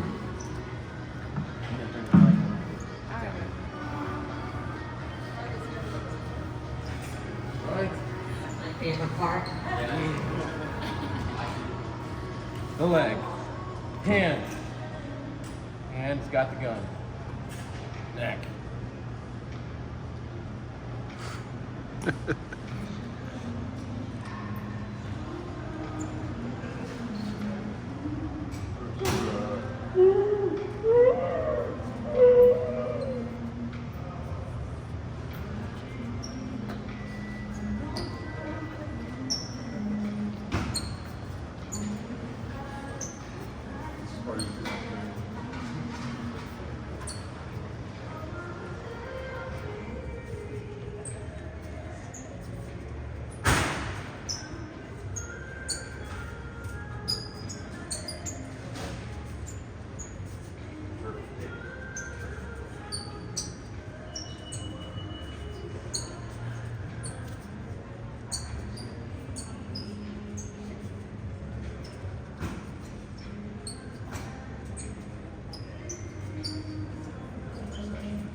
The squeak's really active. Yeah.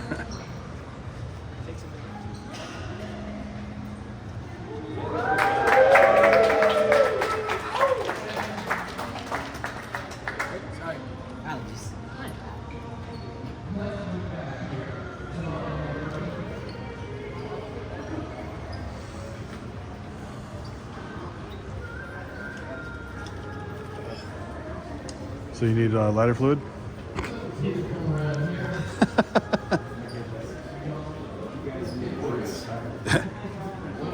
Did you have a chance to do your run, or your back screwed up? Yeah, we did.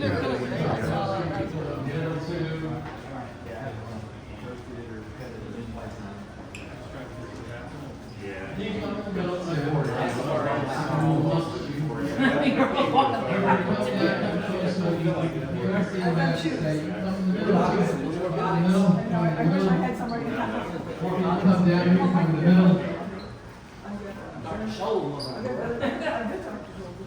You can come in the middle, come down here, please. All right, come close, please. Everybody come in the middle, even come in the middle. There's no need to have the middle clear. Come on, come close. You guys can come in the middle over here, come in the middle. So, of course, following things. You guys come close.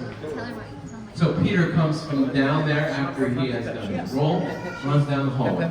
He has to climb his ladder to go into the ceiling there and go into the ductwork. Gets in here, pulls up the ladder, closes it, and at times when he comes running down with his sword and he stabs and he says, "I see you, chocolate man." Happens, right? Of course, it's an odd, ridiculous line. Might be wrong, you be the judge. Anyway, of course, this is that main hallway and the doors that lead to their hideout area, okay? This is where they built the fake wall here to cover up those doors, okay? So Steven then comes back later on, dead, leads the zombies down the hallway, and then he comes here with the zombies and they start clawing and biting at the wall because he knows what's behind it. So then they all stream through there, and we're all going to go through there in a second. But one more thing to note and say and talk about right here is, at the time of filming, this is where the community was, the community room was of the mall, and that's where they had their staging area, where all the casting crew and extras would be staying there in between, filming shots. This is where the zombies would be made up. Casting crew would eat food in there. Zombies would be held there until it was time for filming. All happened in there. And then if you've seen some of the footage out there and photos, George Romero celebrated his birthday on the last day of filming, and they had a birthday cake for him and celebrated that birthday in that community room.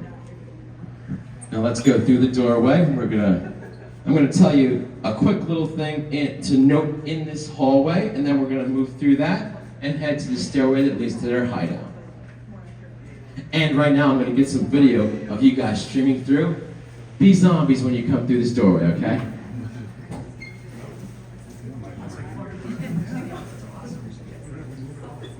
Okay, be zombies.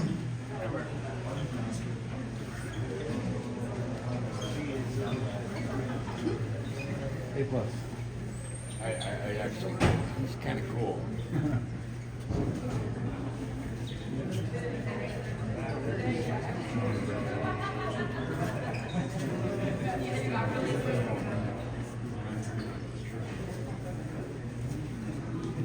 All right, don't go too far. You can stop. Let me get to the top, to the front now.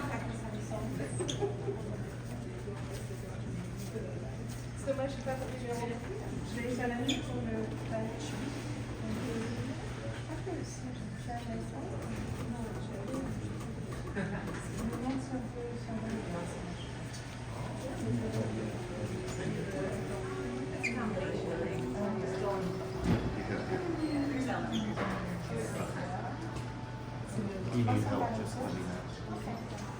525 73 09. Il n'y a personne pour l'instant, donc j'y retourne. Mon mari est parti dans les airs. Amusez-vous. Ouais, bon courage pour la file. Yes.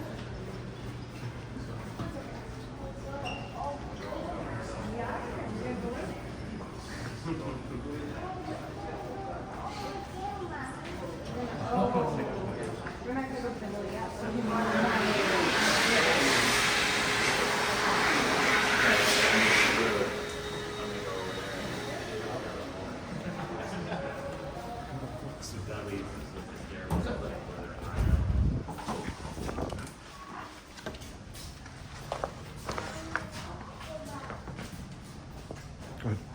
Yeah.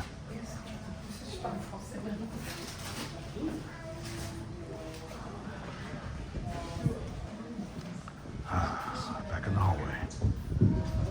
Nice breeze, too.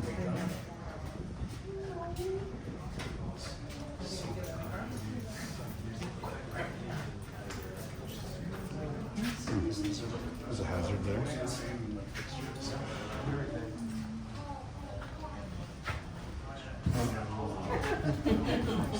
He's gonna get like all over the ground.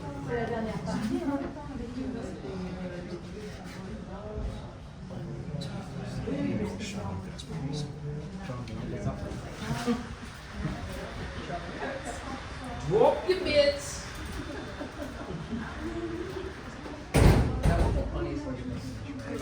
I've been saying He said every single time. Drop your mitts. it's like drop your underwear. I know, I was just saying, Drop your mitts. we can roll something different.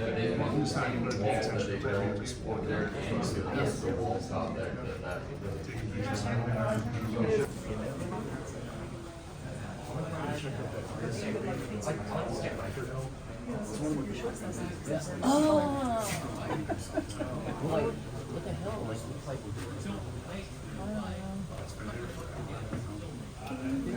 Don't ask. Mysterious stains, right? yeah. Little shorts last night, different color. Oh.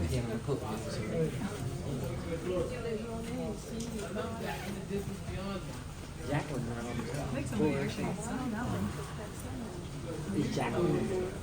Not today. So I'm sure she did one. She did 12 photo ops. 6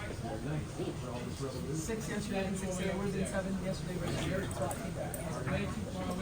Full feedback.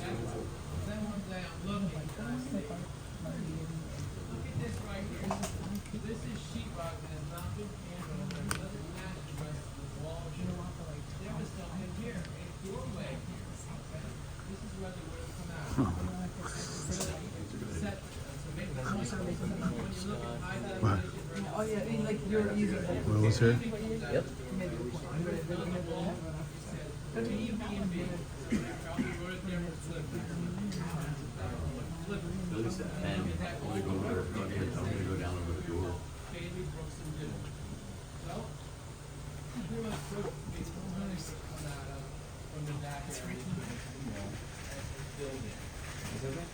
All right, exit down there, go into the mall, and let me get everybody through, and then we'll go to the area that they clear high. See, it doesn't match. Are you turning around? No. Oh, we're exiting through there. Yeah, we're exiting through there. This is just the back hallway. I want to sign here. I'm going to run over there. I want to sign over that top of the door too. We sign right here, so it'll be a group thing here.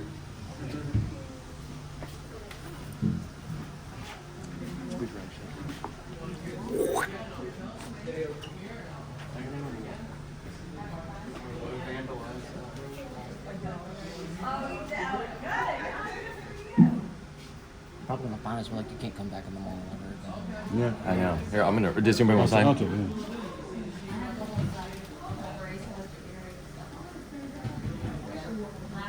AJ, who's AJ? Me. Oh, Sorry. I want to tell a story again. You guys want to be here for it? Let me say it again. I don't mind. Scolded. We're bad kids. All right, everybody in the back there, just come up over here. I'm gonna tell the tale again. So, being that fan that I am, I want to know where everything took place. Okay? Come here, follow the logic of the movie, they're upstairs in their apartment, they come down a set of stairs, and sort of through the control room area, you go back hallway into the mall. Sort of goes like that. You know, there are some variations that pay attention to different things. I didn't say that to anybody else except you guys. So, looking at the program in the back, you see the shot of Peter and Roger coming out of the doorway. In the distance beyond them, you see sort of some of those fuse boxes or something, some of the telephone stuff. And I come back here and I'm like, is this the right hallway? There has to be a doorway sort of close to them, or is it another hallway? So I go down there, and there's no door here. I see that doorway, and I go over there, and I'm like, no, those fuse boxes and the door, way too far away. It's not it. It can't be it. And then one trip back here, I'm looking around, and I see, there was something here. There was a doorway here that was filled in. You see the sheetrock, it's not even painted. It doesn't match the rest of the wall. Right. So obviously something was here. And then I looked at the movie and I saw a shot of Steven coming through that very doorway, okay? And written on the wall it says B&B. I look at that original directory and it says Bailey, Brooks, and Biddle would have been here in this place. Wow. And it was there probably written for deliveries, like I said. So that pretty much proves it to me. This is the spot where they would have come out of regularly a lot of times and going down the hallway into the mall. So Larry, so like when you were doing all this, like coming back here and you're sneaking in here, what did you have to do to gain? How'd you gain entry illegally because you were trespassing? That door was open. It was open. That door was open. They don't lock. Okay. There we go. Okay. And I have you on film. I didn't ever. I won't tell anybody. And there are no security cameras, so. Let's go. Let's get out of here. I actually learned a lot of it before there were even security cameras in the mall. Right, exactly. They installed that around 2015. Okay. That's good. Let's go. Yeah. We don't zombie and tell. That's right. Right. They were doing renovations and I came here and I didn't realize it. And I snuck up on the roof because they had everything open. The roof was unlocked. The foundations. I can get up on the roof.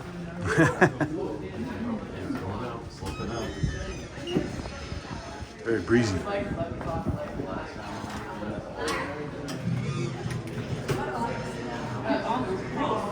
All right, everybody, come this way.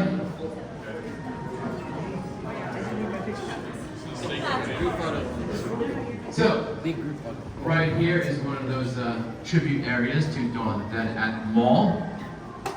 There are several matted photos of things showing scenes and stuff from Dawn of the Dead relating to George Romero.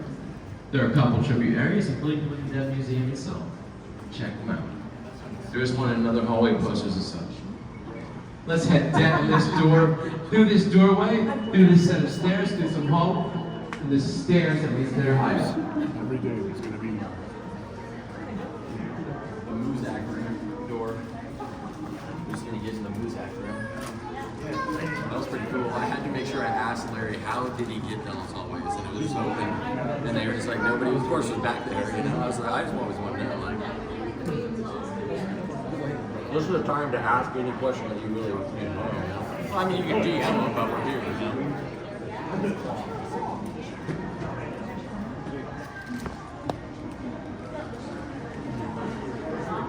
I know I'm not gonna have time to eat lunch after this, so. You know, while we're at breakfast, and this is fun. I know.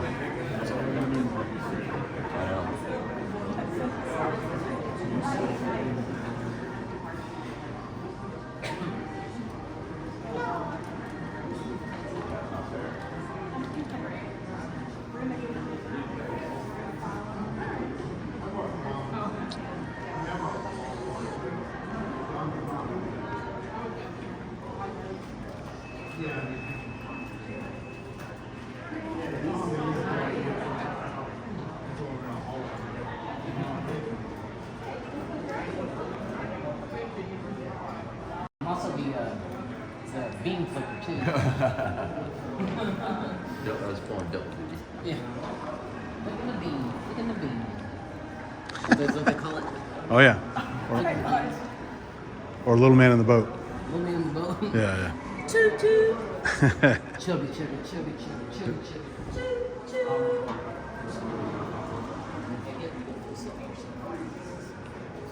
It's getting more and more faded as it goes. And it's just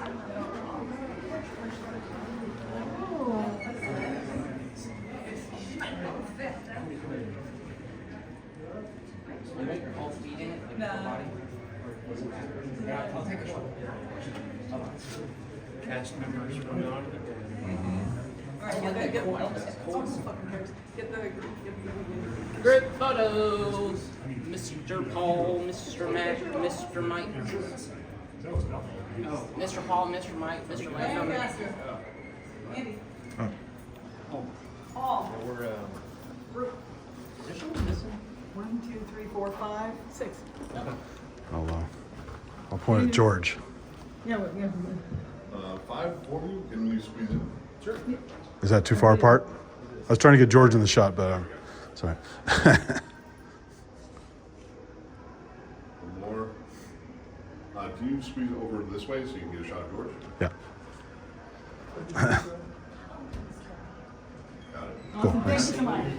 See if we can get another picture. Can you, me and Paul over here? You want to get over here, Paul? You want to get next to George? I was up the Muzak room. Even though they didn't use it in the movie, it's just funny. Yeah, do that and then do it straight up afterwards too. No, I feel like we got lost at one point. We did the same thing last year. I'll come back, get lost because it's a different hallway. Yeah. See? You gotta make sure, and then we'll get one. We'll get ones together. Everyone will have to. All right, turn.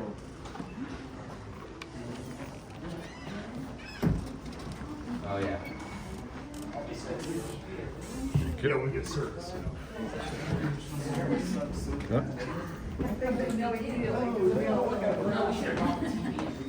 These are the funky stairs with the colors, funky colors. Very 70s. Very 70s, yeah. Like from a kid's TV show.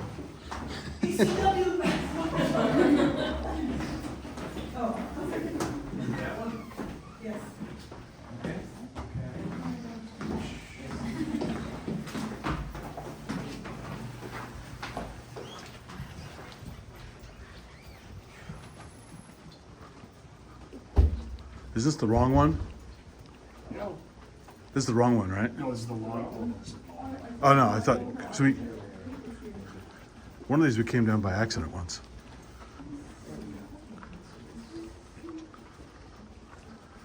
Actually, there's one with a planter in the front. So yeah, there's a different layer that has a planter.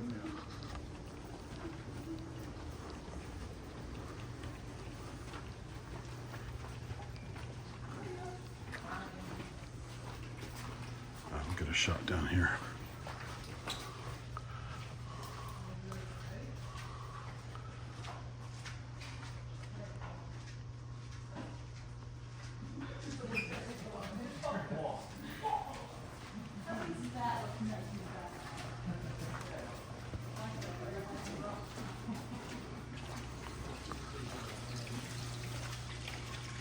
Oh.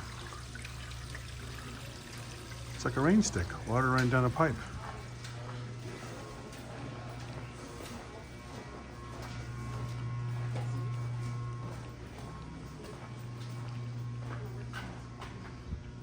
J. Riggins.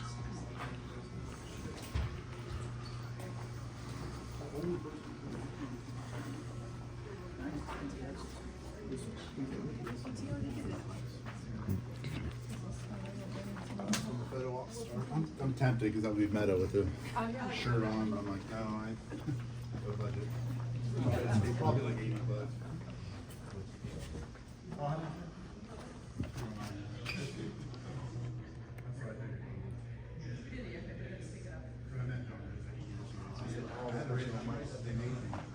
Yeah, yeah.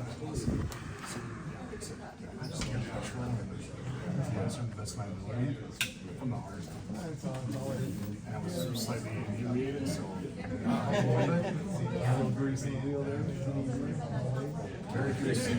We got asked turned around up there for a second. We went up to the next floor and walked in the hallway, and I was like, "Well, I've never been in there." That's the one with the We came planter. down here, and then nobody was down here. And we made our way down here. I was like, "Dude, it wouldn't be the worst thing if we got lost in here." Like, dude, I'll stay in one office. You think that's good? I'll move in. Yeah, he said he wanted to talk to me, I guess, after the tour. The lighting, dude. Yeah. Everyone else the lighting okay?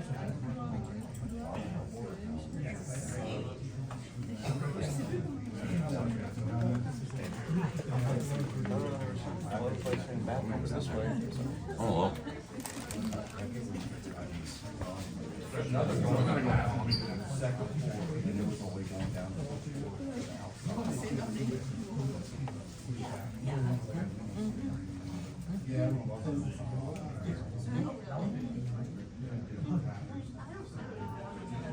So you finally get to see the stuff from your end.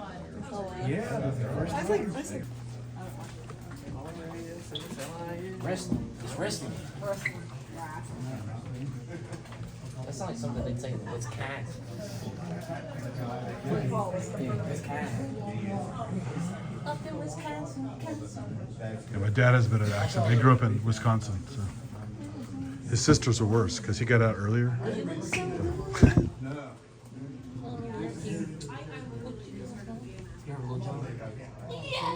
This thing fast charges pretty quick. Yeah? This fast charger was only 20-something bucks. That's cool. I have this one because it has 2 ports, so I can charge the gimbal and the phone at the same time. Oh wow, okay, yeah. My gimbal broke, so I brought it. Mine broke. This is a brand new one. Yeah, mine. I brought it when I was here before last time in 2019. Yeah. And I used it a lot. You know, I use mine everywhere. I've taken all over the world, and it's just basically wore out. Yeah, exactly. That's what happened. yeah, Mine just fizzled out. Michael Bublé or something. 'Cause I bought it probably in 2019. But it's good because this newer one is so much nicer. It has more features. Right. There's a little snap-on light and a microphone. Oh right. There's a built-in tripod. Oh wow. Oh yeah. So- See, yeah, mine definitely did not. There's it's a 360 motor. Right. So there's no stop. I can just sit here and turn it and go Right. Wow. endlessly. Nice. So it's major upgrade. Yeah, exactly. Yeah. So it's good that it broke. Yeah. The money was tricky. I had made sure I got this battery pack because I was always going to shows or concerts or cons, and I'm filming, and my battery just died. And then Well, if I'm not using, the best one is if I'm not using a gimbal, is this magnet mount one because it charges, I think, a couple times per charge. Plus, it also has this pop-out thing, so I can. And that one just goes on the back. I can secure the phone. Goes to the back of the phone. And a magnet mount right on the ring. Oh, like right on here. Yep. And it's a good fit. It goes on there really hard, and then you can use this to hold it so you don't drop your phone. So. Would that work over? Yeah. It depends on your case. Not all cases. If your case has a ring, it's probably gonna work. But I forgot to charge it, so it's almost dead anyway. But it's a great my battery. little paw print on there shows how full it is. Oh yeah. And so I just plugged it in. It was at 16%. It's at 24. Sure. So I mean, it gives it enough juice that. Oh yeah. Like while we're waiting here, I'll get a little bit of boost. This one's pretty good milliamp hours. I get probably 3-4 charges out of this. Right. So. And then I made sure I brought my actual real charger, but this is my portable one when I can't plug it in. Sure. Yeah. So I always have at least 2 batteries on me because shit always runs out. Yeah. And I like to film a lot. You know, people see my phone and I'm like starting to scroll, and they're like, when I was down in Vegas, it was like about a month ago now, for my buddy's birthday, my cousin was there, and she's only like 26, and she looks at my phone and I'm like, I'm going through, and she's like, did you do all that filming? I'm like, yeah, I did all that filming. Me too. And they just take like a couple pictures. Yeah, I film everything. I fill up my phone, so I have to offload it constantly. Yeah, this is my Android, so I have it the 2 terabyte Google plan, and I'm trying to get everything to upload. Yeah, I don't want to pay for that. I do everything manually. I just download to a drive. Right. And then because I don't know, I even 2 terabytes I'd fill up really quickly. I know, yeah. So just. I just don't know much about like computers and stuff, so. Well, you just need a hard drive. Just an external hard drive to back up to. And I can just plug in my phone to a Hook hard it. drive? Well, there are some that can do that, but you can also just use your computer in between. Okay. And just open your. That was my iPhone, but open your Android on your computer, open your drive icon on your computer, hold 2 windows, and just drag from one to the other. And play it to make sure it works, because you never know, and then delete the original. And then it's a little more laborious, but you know you got it. Right. The cloud stuff I don't trust. Yeah. I've been doing I'm an IT guy. I've been doing cloud computing stuff for years, and it has problems sometimes. And people go, "Oh, I know, I'm fully backed up." I go, "No, you're not, because it's a broken file." So you I don't put that much faith in technology, even though I love technology. So doing it manually gives me peace of mind. Cloud is good because you can access it anywhere as long as you have a signal. But it fills up, it gets expensive, and in the moment it's slow to upload. Yeah, it is. I know, that's what I'm saying. My uploading is just really slow. I'm backing stuff up from yesterday. It's still not backed up. I use Google Drive to move stuff when I really need to. And I fill it up all the time, and then it's like, now I have to purge it, then I have to copy it again, and it's slow. It's like, it's terrible. And even on a decent Wi-Fi signal, copying to Google Drive is slow. I know. I know.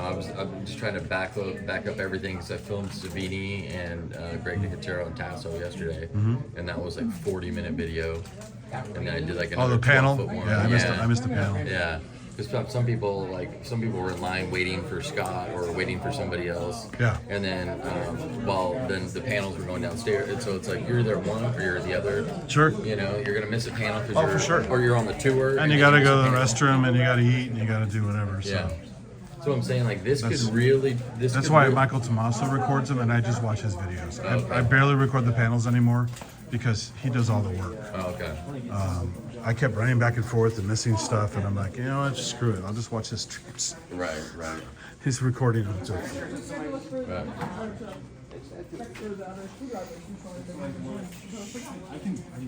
there's a decline here.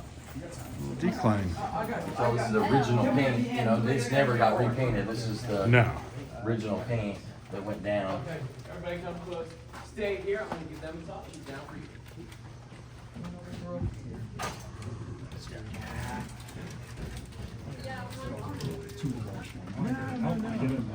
Oh, I forgot to ask you to bring more of those maple cakes. I know, I have some, and then, I have some for you in the bag. Thank you. They're really good. And I got some maple syrup for you. Because they're flavorful, but they're not super sweet. They're maple blueberry. Oh, cool. But I don't know how they make them like that without being so sweet. They're good. Because they're like maples, like that's right there. They're smart. But yeah, I totally brought you some. Oh, thank you. Because I ran out a while back, and I go, ooh, where am I going to get these? Are they hard to get? No, not Is it just a few shops have them, or is it? No, like I bought them at Walmart. Oh, Walmart, okay. Yeah, and I repackaged them, but I was buying them at like duty free at the airport. Yeah, because I can't get those here. It's not that brand anyway. No, Amazon maybe. Here's another stairwell. Yeah, I gotta go back in there because I got stuff first. This was 2021. Oh, that's nice. So I'm gonna try to get an updated. Yeah. Oh my goodness, can you imagine? I know.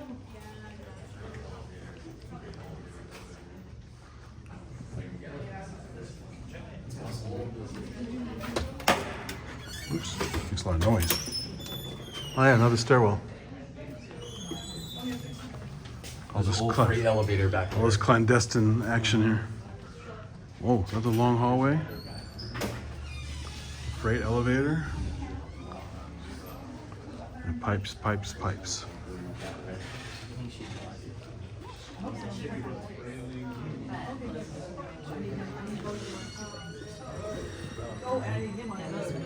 We gotta go back to hotel. So you guys pretty bored of this by now? You're like, he wants to go, I'll go with him, but you know. It is a lot. I mean, I like it, and it's a lot. So, We try to do a good balance. Like, yeah. you know, we've got places that we want to go, Yeah. balance it out. Which, I mean, I love it. It's a cool, really cool city. Oh, yeah.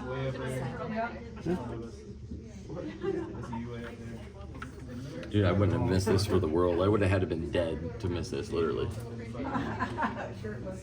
Well, I almost missed it because money was tight this month, but I barely made it. So. Well, luckily I quit my job last month. I worked all of April, and the job was horrible, so I quit that. It's almost as jarring as seeing you when you were younger. can't, it's not the same. Sometimes when you have a terrible job, it's better to sleep. Sure. Just quit it. So what's somebody doing this trip that's a balance? What kind of? Well, we went to the Carnegie Library. Oh, I need. That's the thing. When the mall's gone, I'm still gonna come here and catch all that shit I missed. Yes, I love So- archives. Hillman Library is really beautiful. I Yeah. love that campus. What else did we do? We went to some record stores. Yeah. We went to You been to the zoo? No. Is that, I wonder if it's any good. I used to work at a zoo in Palo Alto, so I like zoos, but some are really shitty. Yeah, San Francisco Zoo got really bad. So. yeah, we went to we passed signs for it on our way to. We went to Iron City Brewery. Oh yeah. Oh, the yesterday. one over on the way to the Night Rider Cemetery, Natrona Heights. No, it starts with a C. Oh, the smaller one. There's a smaller one nearby. I drove by both on this trip, and the big one is Natrona on the way to Natrona Heights. Okay, sounds like Cranston or something. I can't remember the city or the place. I love the rapper Mac Miller that died, rest in peace. And he is buried up in Homewood, so it's like literally like 15 minutes from here. And then like he grew up going to Frick Park, and has the blue slide. And he called it like he has a song called Blue Slide Park. They used to go down, and then he worked at the Frick Market. And so in one of his videos, he's behind the deli counter, and it pans in, and it's Frick Market, and he's like, "My name's Mac Miller. Who the fuck are you?" And he throws a sandwich at him, you know, and it's like, and he's like, "I'm from Pittsburgh," you know, and then like all of a You should sudden, have a song called Frickin' A. yeah, and I know, yeah, but he's back behind the counter making the sandwiches. That's what he did when he was a teenager. Mac used to work there, and so then he's like, "I'm Mac Miller. Who the fuck are you?" One of his friends is a really big fan. Oh, really? Yeah, I love Mac Miller. Yeah, because his grave is like technically they didn't put it in a stone till like a couple years ago, but there's a stone there and it has like a big black front on it. It doesn't say anything on it, but they put it there, and then and it's like right there. It's not far from here, and then literally Blue Slide Park, Frick. In that news magazine footage, Oh. the local TV station came here and filmed George Romero and the crew making some Dawn of the Dead. In that footage, you see the series of doors here. You also see cameraman Michael Wernick with his camera facing this way. You see George Romero standing here, giving direction to Scott Reiniger and Ken Forey. Beyond cameraman Michael Wernick, you see producer Richard Rubenstein, right over there. He's got a mean look on his face, and he's generally not known as a kind gentleman, but you know what? I like the guy for a lot of reasons. Number one is, I can't get into other ones, but number one is, he provided George with the money and the resources he needed to make this film that we all love to this day and still watch. Right. And a lot of George's greatest films, he was a part of them. So I value the guy highly. I got nothing bad to say about him, honestly, in my own opinion. He's great in my opinion. He did a lot for George and for us. Yes. So let's all go upstairs. Head on up. Go to the top. Keep an eye on him. It's Steven. So It's Steven. brewery, is it a big sprawling one or is it a smaller one? Okay, so the one on the Natrona Heights is. God's sakes. Gotta get up to the roof. I'm gonna do it up there. Yeah? We a tour that we missed. We got there a little Oh, too cool. late, but we went to the street. You go by the tanks and all that stuff? Yep. Love that smell of a brewery. It's a great smell. I know you're all super fans. Oh yeah. Go up to the top, everybody. Marge, you let them go up there? It's the last of you, right? Everybody here. Everybody come on up. But let me go up the center here, young Will. Okay. Well, actually, you're not that young anymore. That's most important. Probably almost as old as me by now. Yeah. 40. I'll be 44 this year. Okay. Up there. Oh, yeah?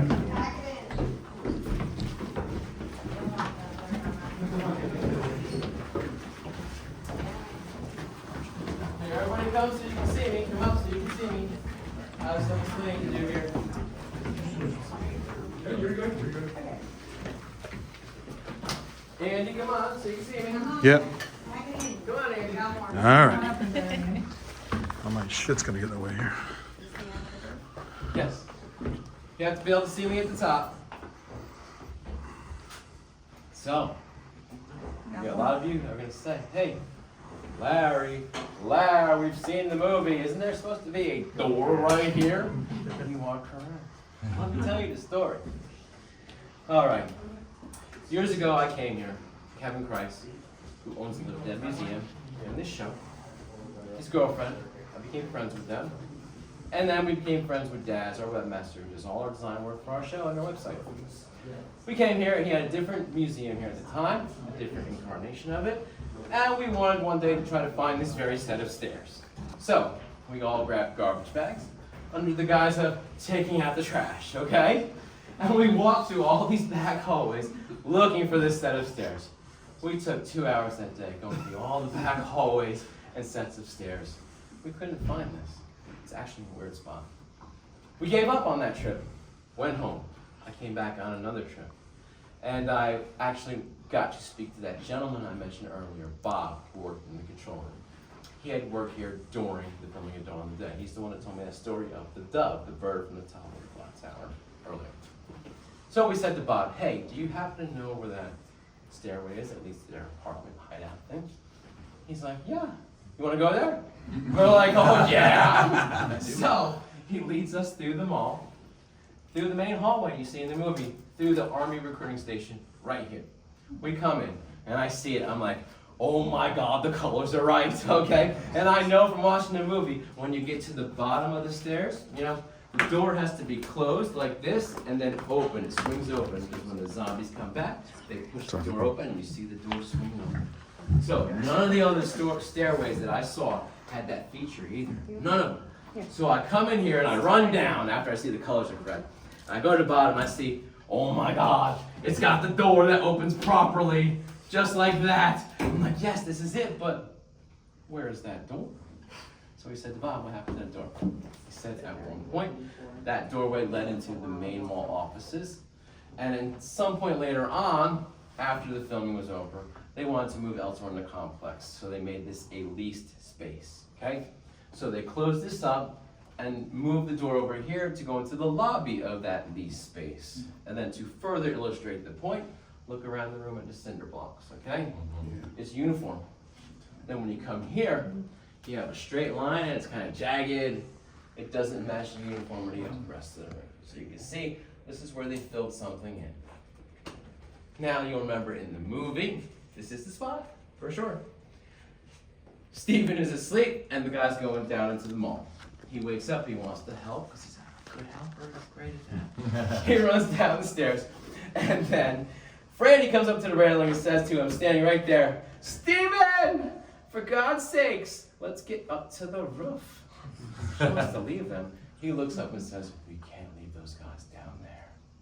That happens right here. And if you're following along in your program, on the back, you see that shot of Peter, okay? All you guys, if you're in the corner, please step forward out of the corner. Just step forward, come towards me, but down. Clear that corner out, sir, with a Living Dead Weekend t-shirt, okay? See that shot of Peter? He's standing right there. You can match the colors, of course, and also the indentations and imperfections on those rocks and bricks and whatnot. He's standing right there. So, of course, he stands there, turns around, sees Fran up here where I am, and she comes running down. And he stops her right here from going further. She wants to help her man, but she knows she's probably lost him. That's it. We're just going to wait. It all happens here. We're going to exit through this door. Wow. Yes. Thank you. Wow. The tour only has a couple minutes left once we get out of here. We're going to exit through this door. Yeah, I'm gonna go up there. So. Jonathan. There we go. All right, everybody, we're going to finish up the tour. Picture time. Something's for here.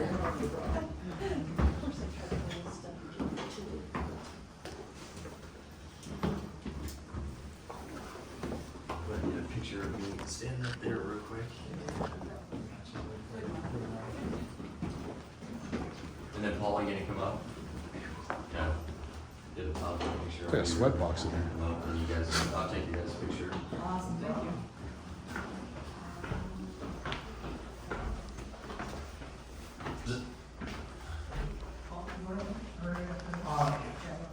candy machine up here. And you can snap a few up here when I'm up here. I got you.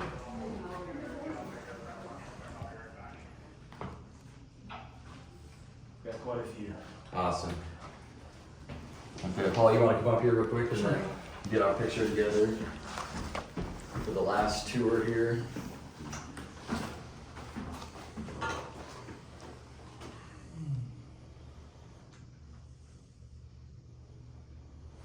Got a bunch. Awesome.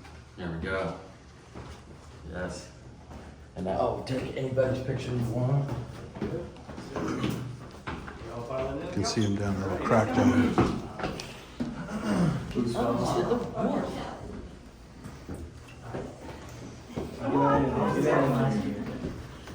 Good, I'll stay. It's a month. You gotta do it. Stay down here.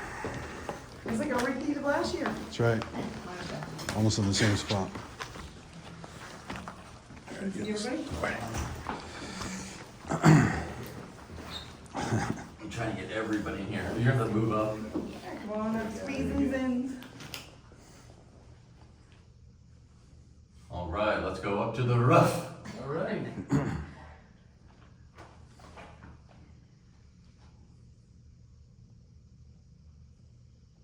Awesome. Thank We got a you. bunch. Thank you. Yeah.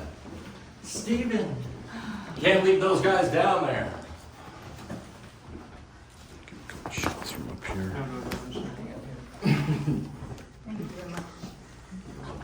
Savor the moments. Yeah.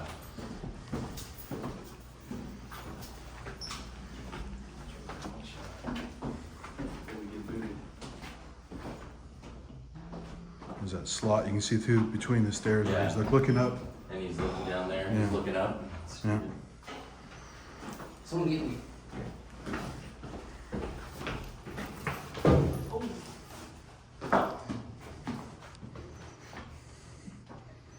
Now look frustrated like Fran.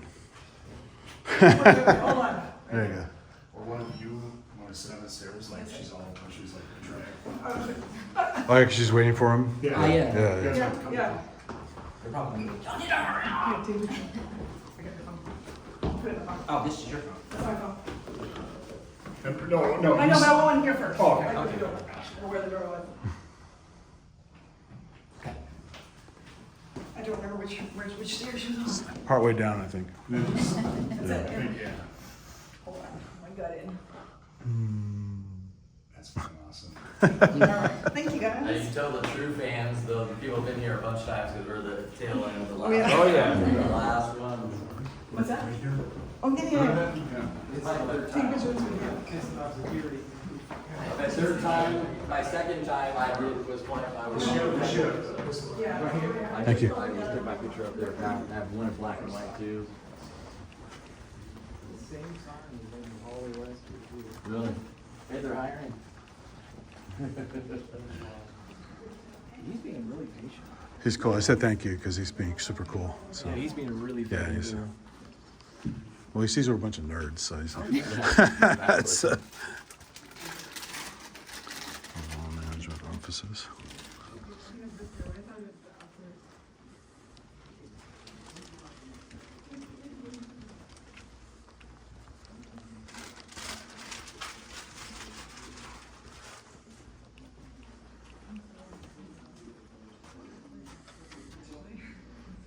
We have all the last of the people to go up the staircase. Take a picture. real nerds. The real nerds, the Dawn of the Dead nerds, fans. We are the last people.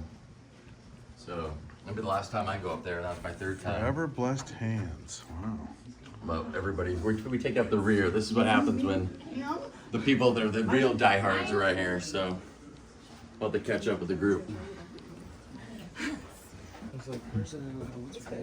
Oh, you know what? This is where we came in. This is where I came in right here. I went this way. Yeah. So look, there's actually still foliage left in the mall. Yeah. Right. Yeah. So probably take a picture of that. Yeah, shit, yeah. That's cool. The last foliage. Wow, that is, huh? Dude, you don't see. You Gotta don't see pour that one out for stuff. Roger. Don't see it anywhere. You don't, and then those big chunks. I remember those as a little I want a kid. picture of it stacked. Come on. Very nice. Yay. need a picture of the girls. Take a little there too, to be fair. What? Girls. You get a picture. You get a picture of me right You here. don't want the girls. I'm gonna get in front of this thing right here. Yeah. Okay, well, I don't know. I can't remember. It's is it down one or up one? I think it was up, right? Yeah, back to the mall. It's up. William, are you coming? I did that mistake last time. Went back to. Up here. Like now it's all like grabbed up old shit. But I remember seeing those back in the plans back at the day, in the late 80s when I was young, and in the early 90s when we still had some of those colors.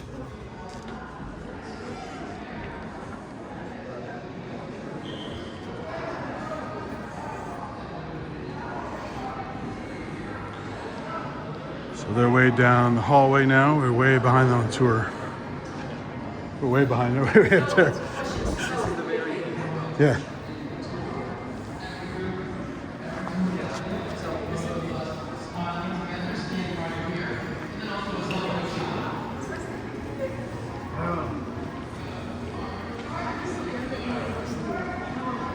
I'm gonna back it off. I'm gonna back it off.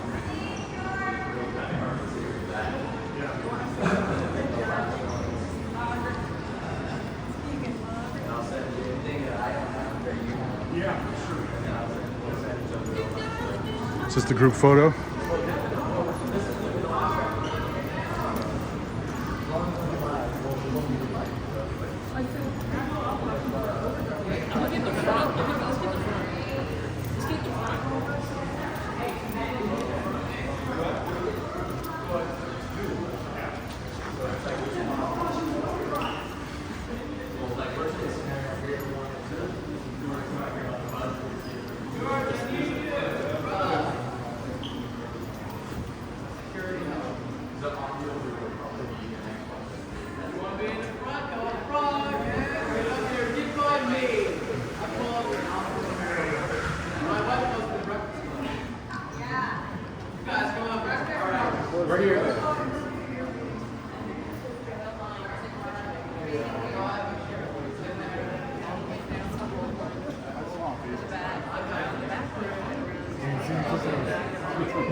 All right, everybody, 2 more minutes. I'm gonna run to the photo op too. You're going to that. Okay. This is that same road that I mentioned earlier down below. This is where the bikers all straight down towards the mall. Okay. Also, earlier in the movie, when the trucks come from the trucking station, they would come down that very road and drive through the parking lot here. Of course, people would recognize this whole view. A&P was over there. The J.C. Penney's auto center was there. Most of the shots of zombies in the movie would have been taken from this very parking lot and this parking lot here. Let's move out here. And this is where I show you where certain things were filmed on the roof. Even though we can't get there, you'll be able to see it from the parking lot.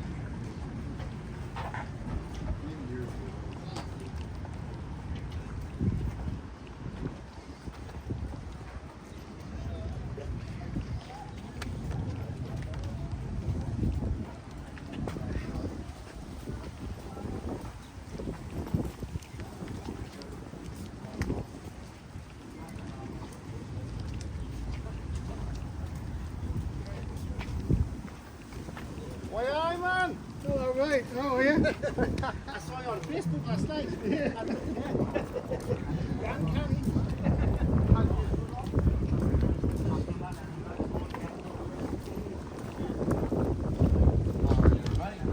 Like I said, I can't bring you on through this view. See where most of the things took place from this view. So, of course, you see that square structure there, the blue structure. That was painted blue in the movie. You see Fran walk up, you know, to cover the guys when they're parking their trucks, and she starts firing at the zombies and such in front of it.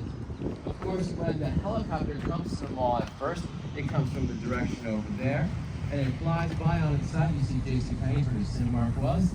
It comes this direction towards us. It flies over here and lands on the roof, okay? In front of that square white structure with the vents would be where the helicopter landing pad was. So they would have landed the helicopter in front of those vents, you see? And they would have gotten out and go into the mall. They walk around, they see those machines. So Peter says, might be news Peter. Also beyond those machines is where Peter played his racquetball or tennis against the wall in the center. And then what they did was, the actual apartment was not filmed here in the mall at all. It was set in downtown Pittsburgh in an office building, a couple buildings away from George Romero's own office building. And in that top floor where they built the set was a skylight. So what they did, they wanted to match that skylight to the building where they filmed the set and to the match here at the mall. So they built a fake glass enclosure and placed it on top of the roof here, just beyond those two hooks of metal and a cylinder sort of vent. So that glass enclosure would have been there. So they would have gone in and out of that and made it look like it matched that set apartment in downtown Pittsburgh. Is that office still there? The office is still there and the skylights are still there. I have not gotten in it, by the way. So, as you see now, that's where the square, glass structure would be, and the zombies would all come through that at the end, and they would be walking towards the helicopter over here. So, of course, Brandy's in there, Peter comes running out, he gets in the helicopter, asks how much fuel there is, not much, and then they lift off. As the zombies come close to the helicopter, it lifts off, it spins around, it flies off into the distance, or I should say, the dawn. And that's the end of the movie, and that is the end of the tour. Thank you all for coming on this tour. You're welcome, you're welcome. I'm a little late. If you want to go to the photo op, go now. I'm going to run over there too. I hope it's not over. I think the line's